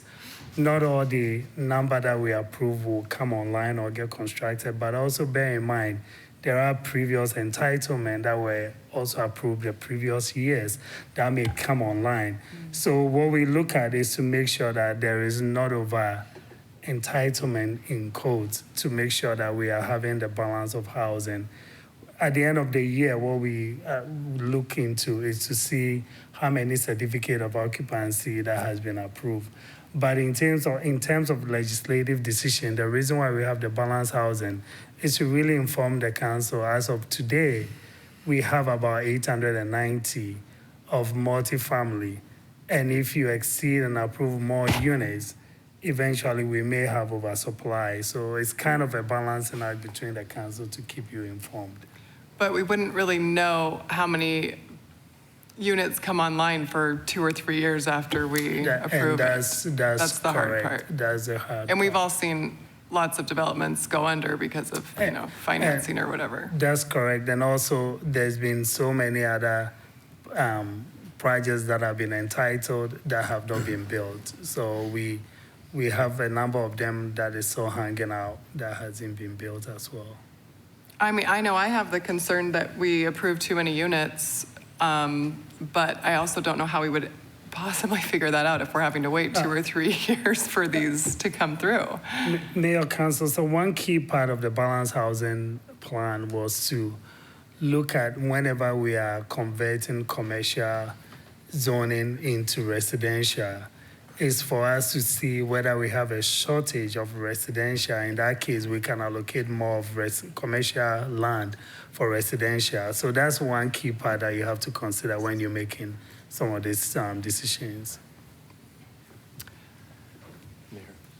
Ms. Pillsbury? Well, She's not done yet. I do have a couple more questions, but if someone else has questions about this particular topic. No, I just wanted to respond to that comment because I think you asked a very good question about the vacancy rate. What I would caution is we don't know that. The answer we got from the applicant was, well, it's pretty good, but there's not a number there. If you look at the most recent Phoenix multifamily market report dated of April 2025, the vacancy rate in the market, in the entire market, not just this part of Mesa, but everywhere is up to 11.7%, with rents dropping by 2.1%. Right? So to give answer, I don't want to base a decision on soft opinion. I would rather base it on facts and how this case applies to our zoning code. I guess where I'm coming from, we all know NIMBYism is a real thing. We know this, and we on this particular property, there are not neighborhoods right next to this development. So I'm trying to make, a decision based on whether this is a good place for this or not. And I think we've addressed a lot of the concerns that the neighborhood has. I think this is a really good project. I don't want to put too many units out there. Councilmember Goforth was just showing me a graph on here that shows the building permits that were issued. There's over 2,000 that were issued in 2023. Well, you talked, Nana, about entitlements versus what actually gets built. And in the balanced housing plan in 2023, 2,239 building permits were issued for multifamily. So that kind of gives you an idea of at least the most recent numbers that we have. That's the year before was 1,904. Year before that was 2,269. So. And when we did a balanced housing plan, I would summarize by saying Mesa in itself did not have a supply issue. We had an affordability issue. So when you hear people complaining, it's not right now. If you want to rent either multifamily or want to buy a house in Mesa and you have the money, you will find either to buy or a place to rent. And so some of these numbers, the 806 for multifamily, and I think it was 1.2 something for single family, it was really based on population growth. But overall, we had affordability issue, not a supply issue in terms of housing. Nana, is it appropriate to ever expect staff or the P&Z board or, any of these people, any people who see these before we do as the council to be aware of that and caution against that? Or are we just going to keep getting project after project and have to figure it out at some point? So I know one of the things the planning division does is they do report this on a quarterly basis to the planning and zoning board, so they are very much aware of the data and entitlement. And we do provide that also occasionally, an update to the city manager's office. One of the things that we've been planning to do is to also quarterly provide that to the city council so you are aware. We're doing it on a quarterly basis because it takes a little bit of time to really get all the entitlements on board. That's why we really don't want to do it on a monthly basis. So that's one of the things that we can be providing to the city council on a quarterly basis. Okay, and I guess I don't know if this question's for you, but it's very apparent that at least the neighbors who are here and who have sent in comments don't want apartments on this property. But I don't know what other options there are. Like, what's the likelihood or feasibility that this becomes an extension of the park, which it sounds like that's what everyone wants. Like, it doesn't sound like commercial makes sense there. I don't think they want to keep it an empty lot. I'm trying to kind of wrap my brain around, like, what else does this become? So I don't know who wants to answer that.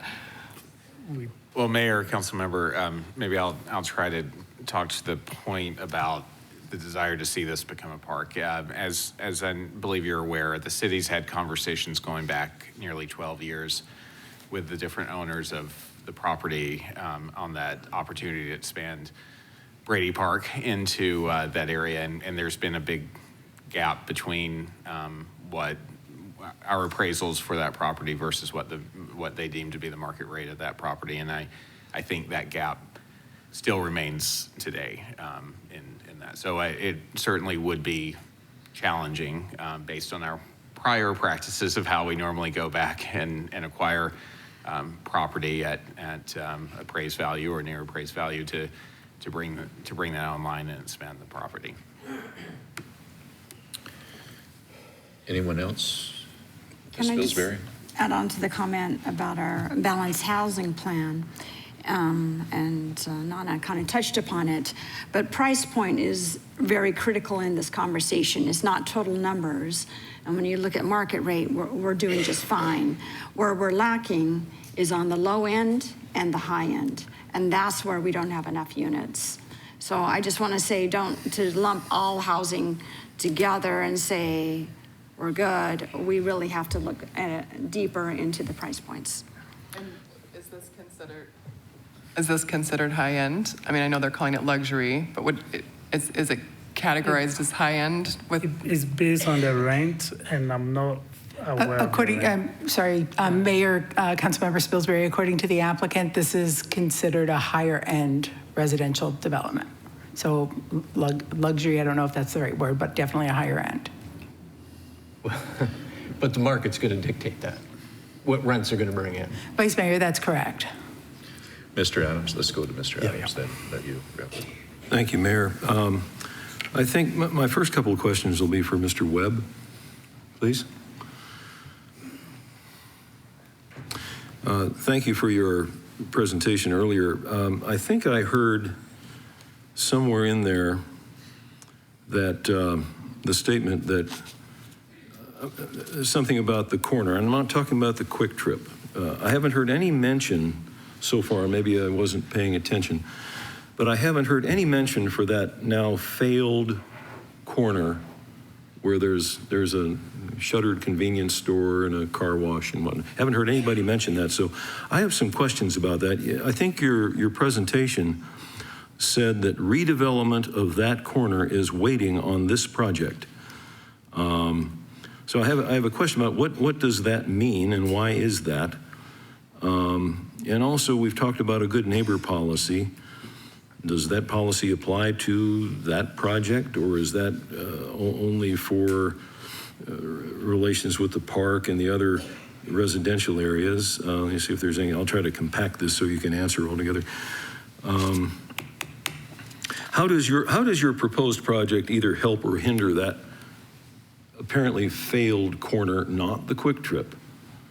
So I'd like to know more about that. Why is it waiting on your project? Mayor, Councilmember Adams, appreciate the questions. I guess at the simplest level, how does the Park North project help the commercial corner? Bringing new residents to the area that can literally walk out their door and be at that commercial corner in 30 seconds brings a whole bunch of patrons to that business. My understanding is that they're going to be redeveloping it with a soda shop and a corn dog shop, which are very popular things these days, especially the soda shops. So, Park North will bring a whole bunch of residents sitting right there that can walk next door and support their business. So that's one way. And then as far as the Good Neighbor Policy document goes, yeah, the Good Neighbor Policy document is not intended to be unique to any particular group of neighbors, just addressing how you would generally be a good neighbor. And so, again, we've got landscaping buffers over on that side. We've got our pedestrian connection so that we can have our residents support their business. So in that way, I think we're very much supporting it. I think you asked also about the idea of why they're waiting. Again, I'm not involved in that particular project, but my understanding is that they have a site plan that conflicts with one of the access easements that the Park North owner has on that site. There's an arrangement that the two owners had made to release that or relocate it so it didn't interfere, but it can't be finalized until the Park North owners know if this project can go forward or not. If it can go forward, then they know that they don't need that other access easement because the multifamily can function with just the bridge across the canal and the emergency access. But if the Park North project isn't approved and can't go forward, then you don't know what your access scenario is going to look like because you don't know what's going to end up being developed. I don't know if that answers your question. But It gets closer to it. Okay. Would you characterize the negotiations with regard to that cross-access easement to be consistent with good faith and fair dealing? I'm not personally involved in those negotiations, but I assume so. I'm not involved in those negotiations personally, but I assume so. Thank you. Yes, sir. That's it, Mayor. Thank you. Thank you. Vice Mayor? Thank you, Mayor. To go a few minutes back in this conversation, I appreciate what you said about on deck, because I thought it was a firefighter term that we use, but apparently it's in baseball. So in appreciation of that, let me clean up and provide some context here in my own assessment of the zoning case. To start, my heart is very close to this neighborhood. I moved to Mesa 30 years ago, and it was into Superstition Springs. And what attracted my wife and I there were the design and the amenities. It was, while not walkable perhaps, it was really an early iteration of a mixed-use community. Well-planned with parks, you had residential areas, you have apartments that are there that are also mixed in with water features and pathways, which is closer to the commercial center that's up on Superstition Springs Boulevard that we all go to, that don't have a lot of drive-throughs, by the way, Julie. They have, with great sit-down restaurants and amenities and office space and a mall, if you remember what those were, right? It really was a place where you could live, work, play, and learn with the schools that are even integrated in this community. So when we look at a new project, whether it's in the center of it or on the very edge of it, I think it needs to live up to that standard of how does this fit into the placemaking that was envisioned that 30 years ago.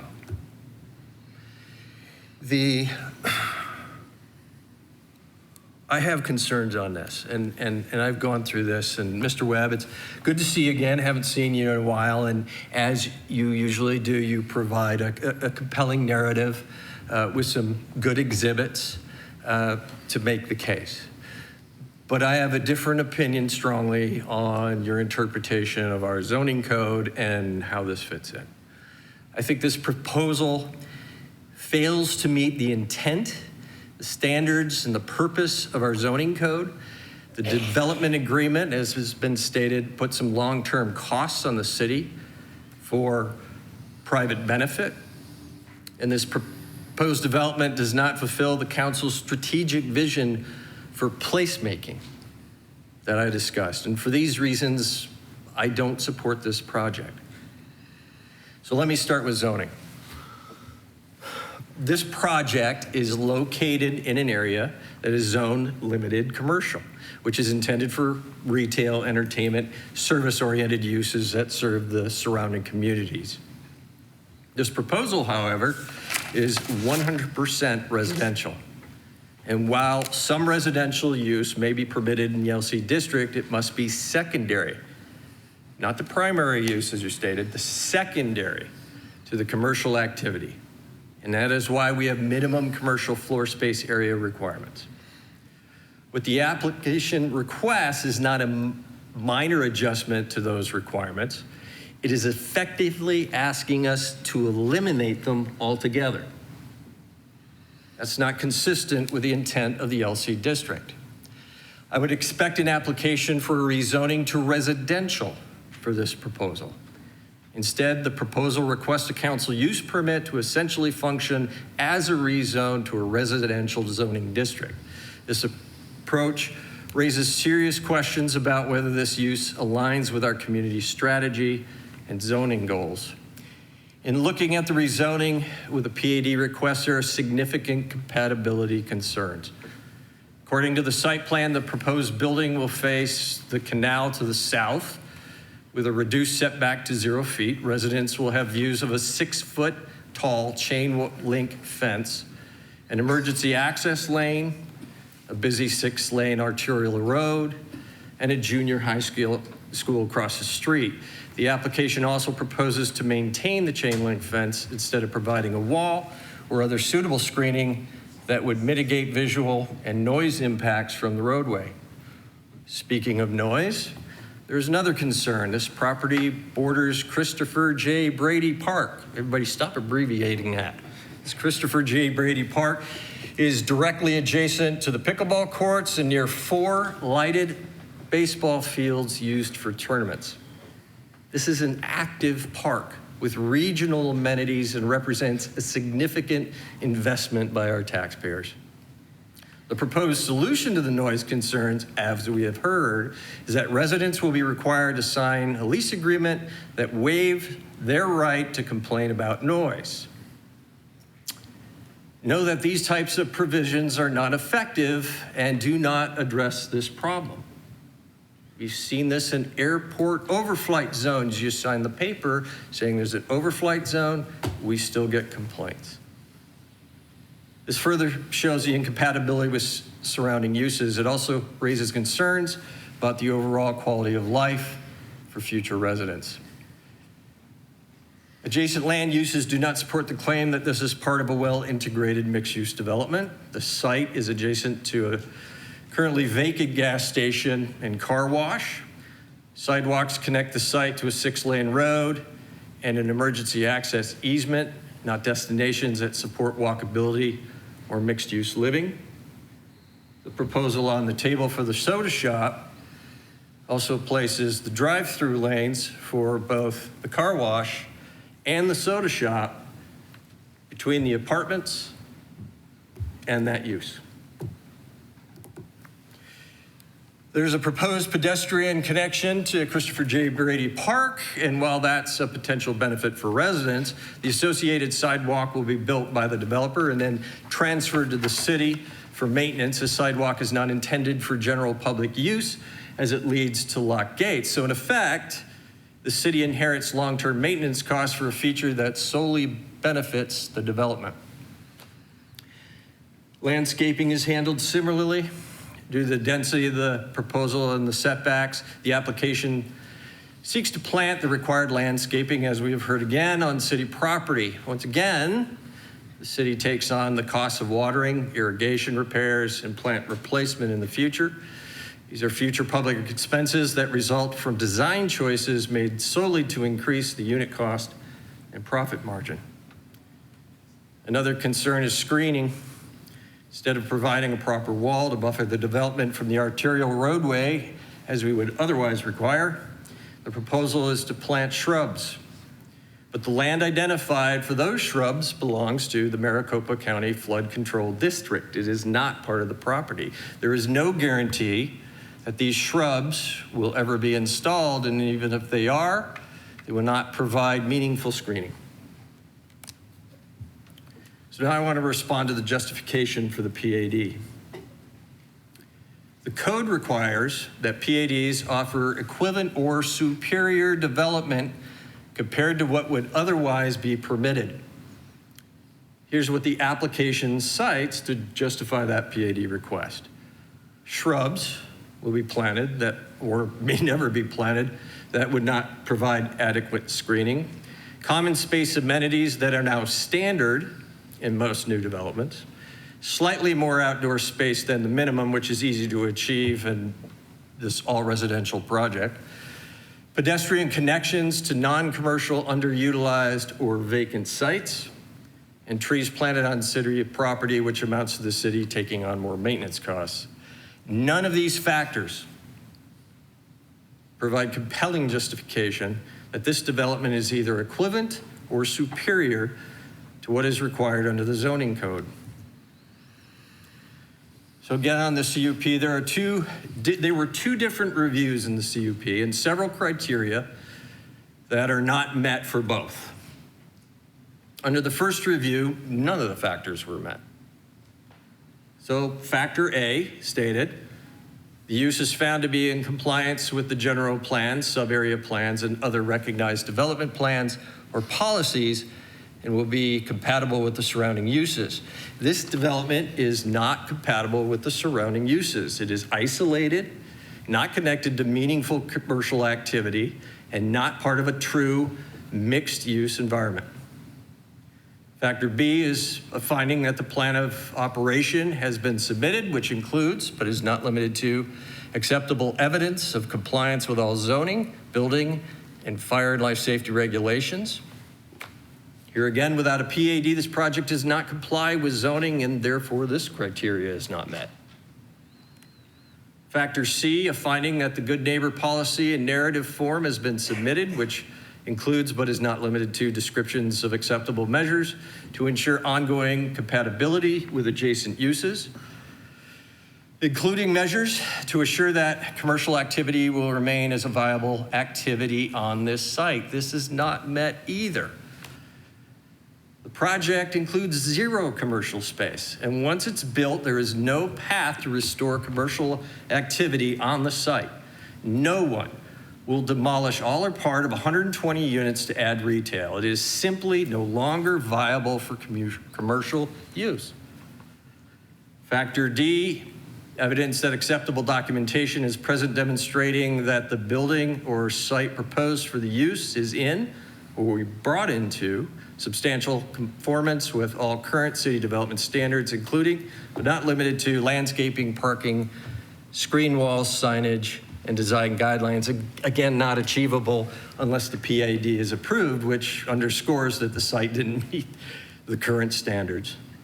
Factor E, the overall project conforms to the intent and character of the zoning district. It is part of a well-integrated mixed-use project. The intent of the LC district is for commercial activity, such as grocery stores, restaurants, retail. We all know that.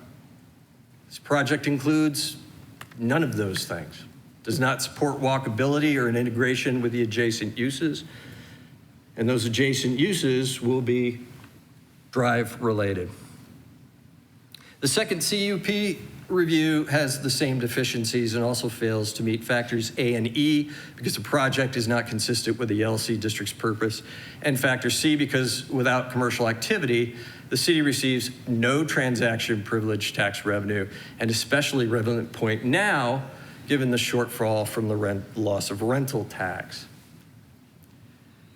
Finally, with respect to the site plan modification request, for all the reasons stated regarding the PAD and the CUP, the site plan also falls short. It cannot be approved under our zoning code without granting the generous exceptions that are being requested. And for these reasons, I cannot support this project and will not be voting in favor. Thank you, Vice Mayor. Well, Chris, Mr. Webb, I'll just give you a few minutes to reply. Would you like to reply? Mayor, council members, thank you. First off, I understand the points that Vice Mayor Summers makes. I appreciate his viewpoints and opinions on all of those things. So, the only thing I guess what I would say is that, in terms of whether or not the application meets the approval criteria, from our standpoint, it does. Your staff believes that it does. I know they've reviewed it in detail. We obviously all don't agree on that, and that's fine. But we think that it does, and they think that it does. I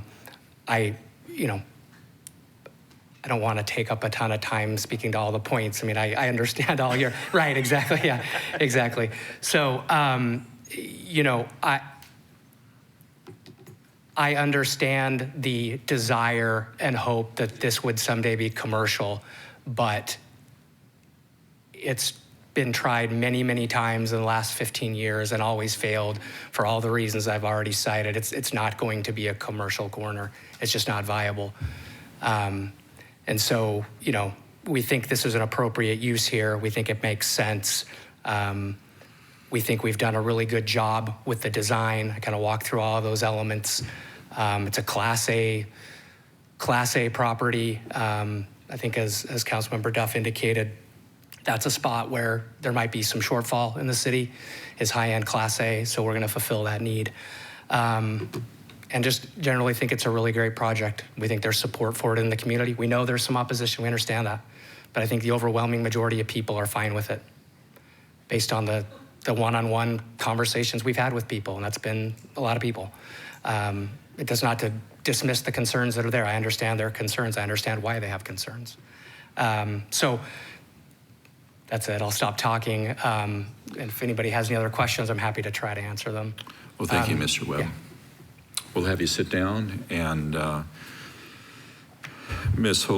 Mosley, is there any other speakers on this topic? Mayor, we have no other cards for this item. Any council members wish to address? Yes, Ms. Duff. Yeah. I think the elephant in the room is, like, if this was any other project that we're looking for apartments, like, it would not receive this level of scrutiny and pushback. I truly believe, and I know the residents are very disappointed this isn't an extension of the park. But the reality is that option is not available. So we're left residential or commercial. With the current commercial market in this area, like I pointed out in the presentation, it takes 40 years to fulfill that based on the current standards. And the only thing that's going to really shift that is to get more people in the area to support it. And I don't think commercial is a great option just because of the saturation, number one. Number two, it's only going to create more traffic. It is not satisfactory. And as far as it being mixed use, the corner is supplying retail, which is not the greatest performing retail because there isn't the people to support it. So I think It is serving the highest and best use at this point. A park is not an option. Commercial is saturated and only going to create more traffic and more congestion, 50 to 70% more than residential. So I believe this satisfies a housing market that is needed in that area so that we can support more commercial, which is the revenue tax basis that we need in the city. You cannot have revenue tax basis without people. So there has to be that balance. And right now there's an excess of commercial. What happens often in master planned areas when everything is built at once, the mall and the houses and everything like that, everything is built in a very short amount of time and it ages in the same amount of time. So we are at a point that much of this real estate here, especially in the commercial use, has aged all at the same time. And it's going to take a lot of redevelopment, a lot of activation to spur this area. Superstition Springs is an area that we want the placemaking, but we have to have activity. We have to have redevelopment. It's not going to be a place by rejecting development. So it's the people and then the places. You can't, commercial will not come without people. So I am in support of the project. Thank you. Thank you, Ms. Duff. Any other council members wish to speak? Just one point from somebody who moved in there 30 years ago. The reason the commercial has failed on the corner is it literally is two gas stations next to each other. 30 years ago when that was approved by staff, everyone in the neighborhood said one of these two is going to fail, and it failed. So just a little context for something. Also, I don't want to base a decision too about a comment saying, hey, this is widely supported in the community because nobody wanted to come forward to say that. If they're not willing to do that, then they don't exist, right? So maybe it is, but they didn't show up. With that said, if there's no other comments from council, I'll declare. Yes, let's go for it. I am not opposed to residential in this area, especially near a park. I think it's advantageous to live near a park. And as you pointed out, it is allowed by right, residential is. But 100% residential does not conform to the intent and character of the zoning district and is definitely not a well-integrated mixed-use project. And additionally, it doesn't advance the goals and objectives and is not consistent with the policies of the Balanced Housing Plan. And when we say higher income, we're talking 150 to 200% of AMI. I think we're almost out of the rental market at that point. So for those reasons, I oppose the project. Thank you, council. There's no other comments. I'll declare the public hearing closed, and then I'm going to take two separate motions for these two items. We'll begin with item A, which is, I'm sorry. I'm sorry, Mayor. Can I say one thing? Well, I'm not part of the public hearing. City attorney says no. Mayor, unless you ask for it, he's not entitled to. He's had more than an opportunity to speak. It's a request. It's a request. It's not a comment. It's a request. You can allow him to speak, but he is not entitled to speak. Go ahead. Thank you, Mayor, Council. I appreciate all of your comments and the discussion. It's clear that several of you have some concerns still with the project. I think that we can probably spend some time addressing those, maybe making some changes to the project that might address some of those comments. This has been, a case that we haven't discussed in any of the study sessions, so this is kind of the first time we've had the opportunity to discuss this as a group. So what I would like to request, if you're willing, is that we continue the case, give us a little more time to address some of these specific concerns that you've brought up, and see if we can come back to you with some solutions to some of those things. Thank you for your comments. Mr. Smith, what do you say? Just a thought is when you normally continue a case on a zoning case, it's to a date specific. But any change to this of that nature is probably going to be a site plan review, so we're going to be reintroducing. So what I would suggest is if the council's interested in doing this, is not continuing this case, but rather they can come back in the future and we can bring this before council in the future, but we're not continued to a date specific. It's just for a future date. Okay, thank you, Mr. Webb. Mayor, just to echo that, I would concur with that. I've had conversations with the neighborhood and met with them and told them, if this isn't approved, we have to have a conversation with the property owner about what fits this community. How does this integrate well with the community? And that still stands, depending on how this goes. But I would agree to have a motion move forward. I would just like to publicly express my dissatisfaction in how this has gone down, because we have not had an opportunity to discuss this until tonight. I was told, we'll do it next time, we'll do it next time, we'll do it on Monday. We could have done this on Thursday. You guys could have been there. We could have had a discussion. I feel like maybe there was a reason why we pushed it all to the end. So I would support a continuance, but maybe that's, anyways, I don't think it's fair to the developers to do it this way. It's difficult to, I would support continuance as well. I would support a continuance as well. I'm a little cloudy on whether we need to pick a date or we're just going to continue it. I think I'd recommend not picking a date because the change is going to be significant enough that it's going to require reintroduction. It might be so significant, we might recommend it ultimately go back to P&Z. We'll have to wait and see. And so there can just be a motion for continuance for no date specific. Well, I would be supportive of that, and maybe it's one of those things where people need to sit down and reason together and work something out if it's possible. Thank you, Mr. Smith.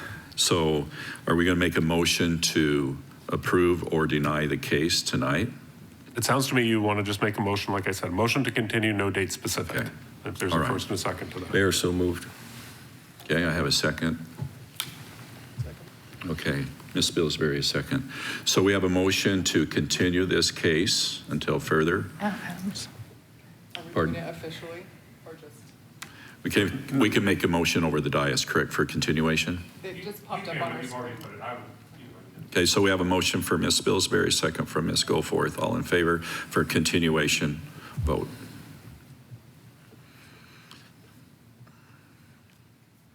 Okay, continuation passes. Thank you. All right, moving forward then, what about 8B?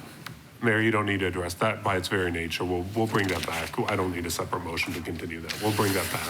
Okay, thank you.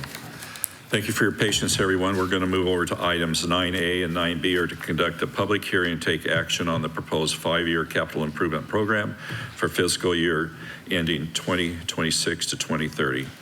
I declare the public hearing open. Ms. Mosley, do you have any further requests to speak on item 9A or B?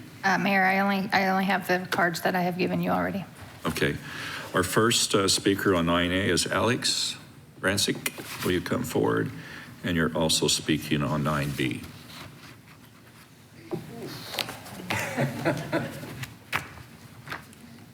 Good evening. Alex Rancic, District 5. Thank you, Mayor, Council members. Before voting on the proposed 5-year utility rate increase plan, I urge you to hold a detailed discussion outlining the comprehensive strategy. Several council members have indicated that the rate adjustments could be revisited in December. However, this seems very unlikely once bonds are approved and the debt service obligations are fixed. Additionally, I request a thorough explanation of the $19 million allocated for natural gas growth projects that do not benefit Mesa or its residents. Please clarify whether Mesa residents will be subject to the 30% surcharge for this non-Mesa infrastructure. Thank you. Thank you, Alex. Brian, do you want to come address that for us on the utility gas revenue? We did speak about that, Alex, in our study session earlier. About 4 days ago. So, Yes, Mayor, Council Member Brian Ritchell, Director of Office of Management and Budget. The gas utility, that serves both Mesa residents, but also it serves a big portion of down near the Santan Valley, which we call Magma. And that gas, the $19 million that the resident is referring to, is for the growth of the Magma area. So they would be help paying for that debt to service that growing community down there. okay, thank you. With that, item is also to approve 9B, our 5-year capital improvement resolution. Alex, you want to speak on 9B, please?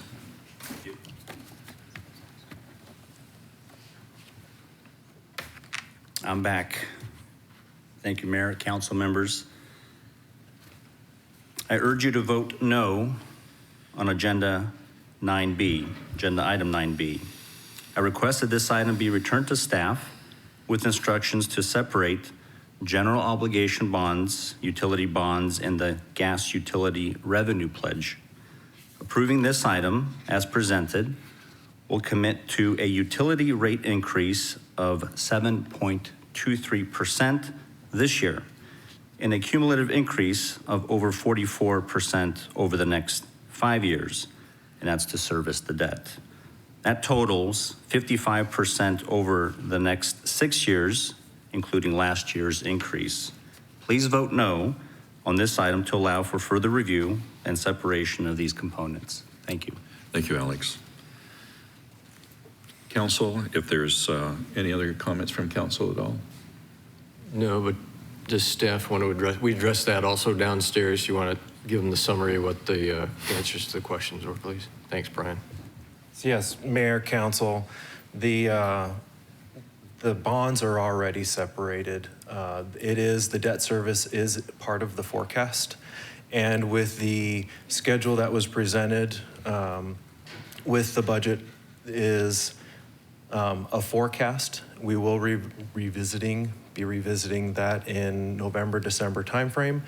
And it is just a plan. So the adjustments are not set in stone. They are not approved in the outer years. They can be adjusted as the forecast gets adjusted also. So with that, in the CIP, those are already separated out into specific categories. The energy is only for the electric, gas is for gas, water is for water. So those are already separated out, and they are already, those debt services included in the forecast.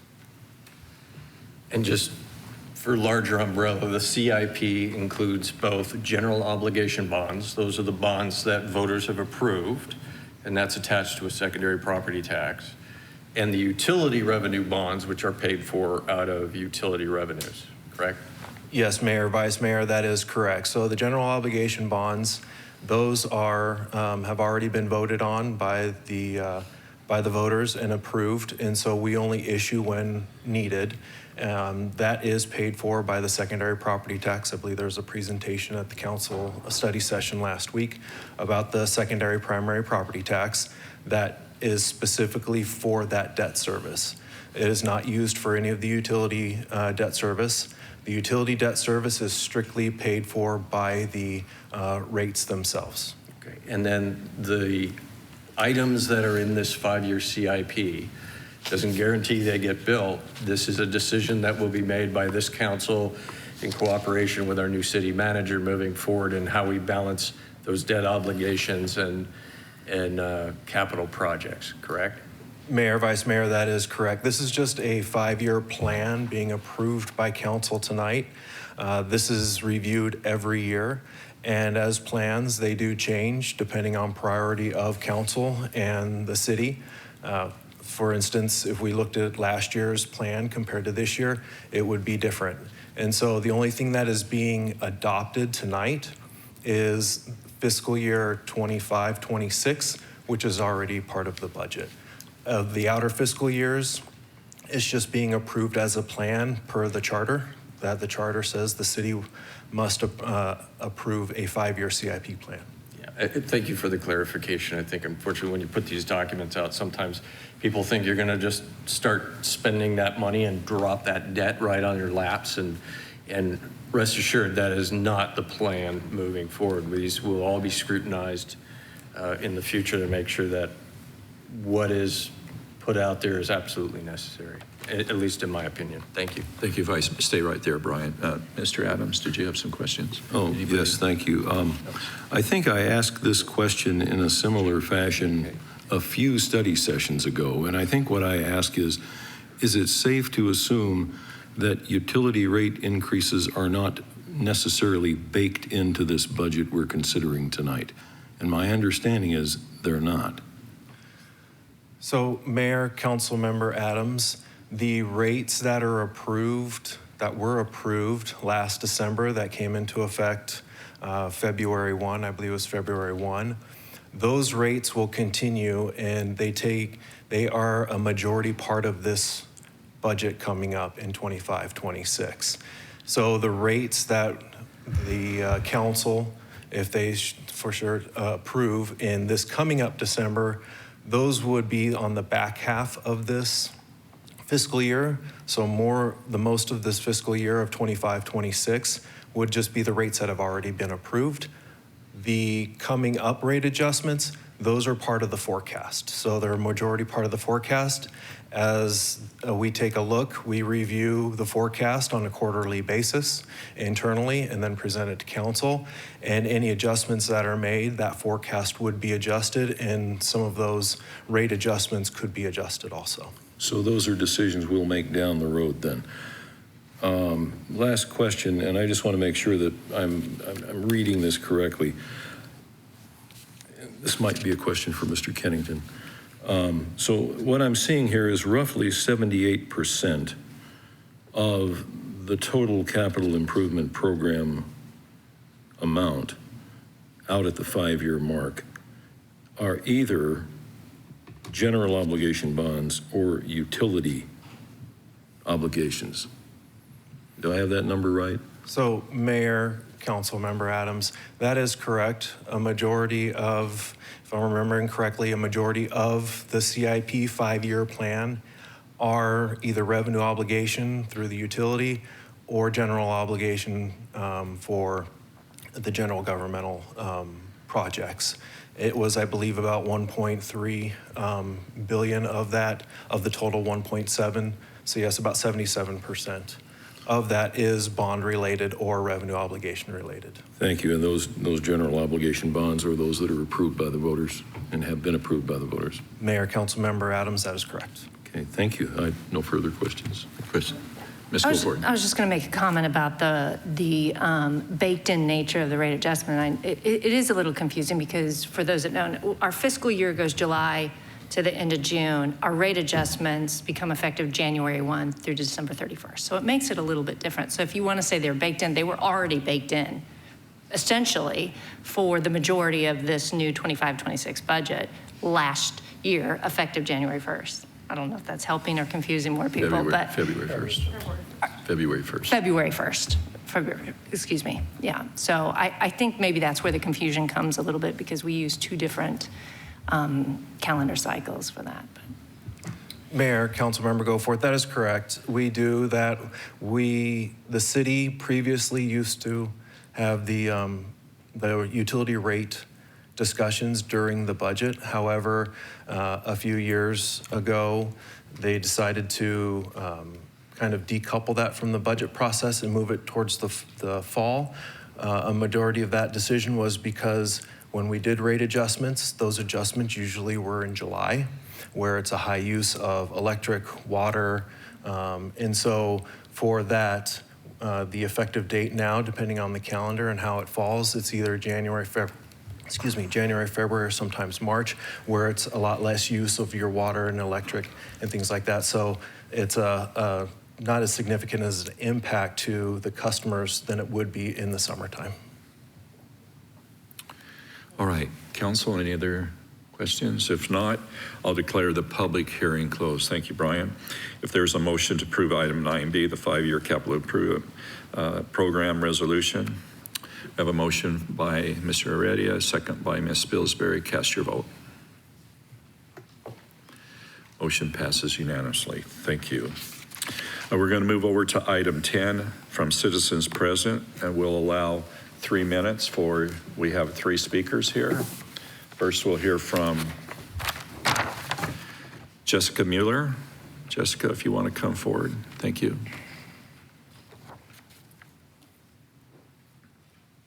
Thank you. Jessica Mueller, 1119 East 7th Street. Grateful to have attended Mesa Public Schools as a kid. So I'm a homeowner in District 1, residing within the Central Division of the Safety and Enforcement for the Mesa Police Department. I appreciate the department's recent effort to proactively share information regarding its involvement with the Section 287G of the United States Immigration and Nationality Act jail enforcement model in a recent email communication. This transparent communication is building trust, and it is important that residents have a clear understanding of how this agreement functions in our city. That said, I respectfully request that the City Council, city staff, and the police department commit to meeting directly with community members and organizations to discuss the memorandum of agreement between the Mesa Police Department and the United States Immigration and Customs Enforcement under Section 287G. This community dialogue would offer an opportunity for questions, clarification, and public input about how this program operates in practice. Additionally, I would ask that this topic be formally agendized for discussion at a future Public Safety Committee session. We would also like to be informed about the next meeting date for the steering committee of the 287G program. So this community has a right to understand this federal and local partnership and how it operates within Mesa. We welcome any continued transparency and the engagement from our public safety leaders. So thank you. Thank you very much. Alex, you want to come up, please?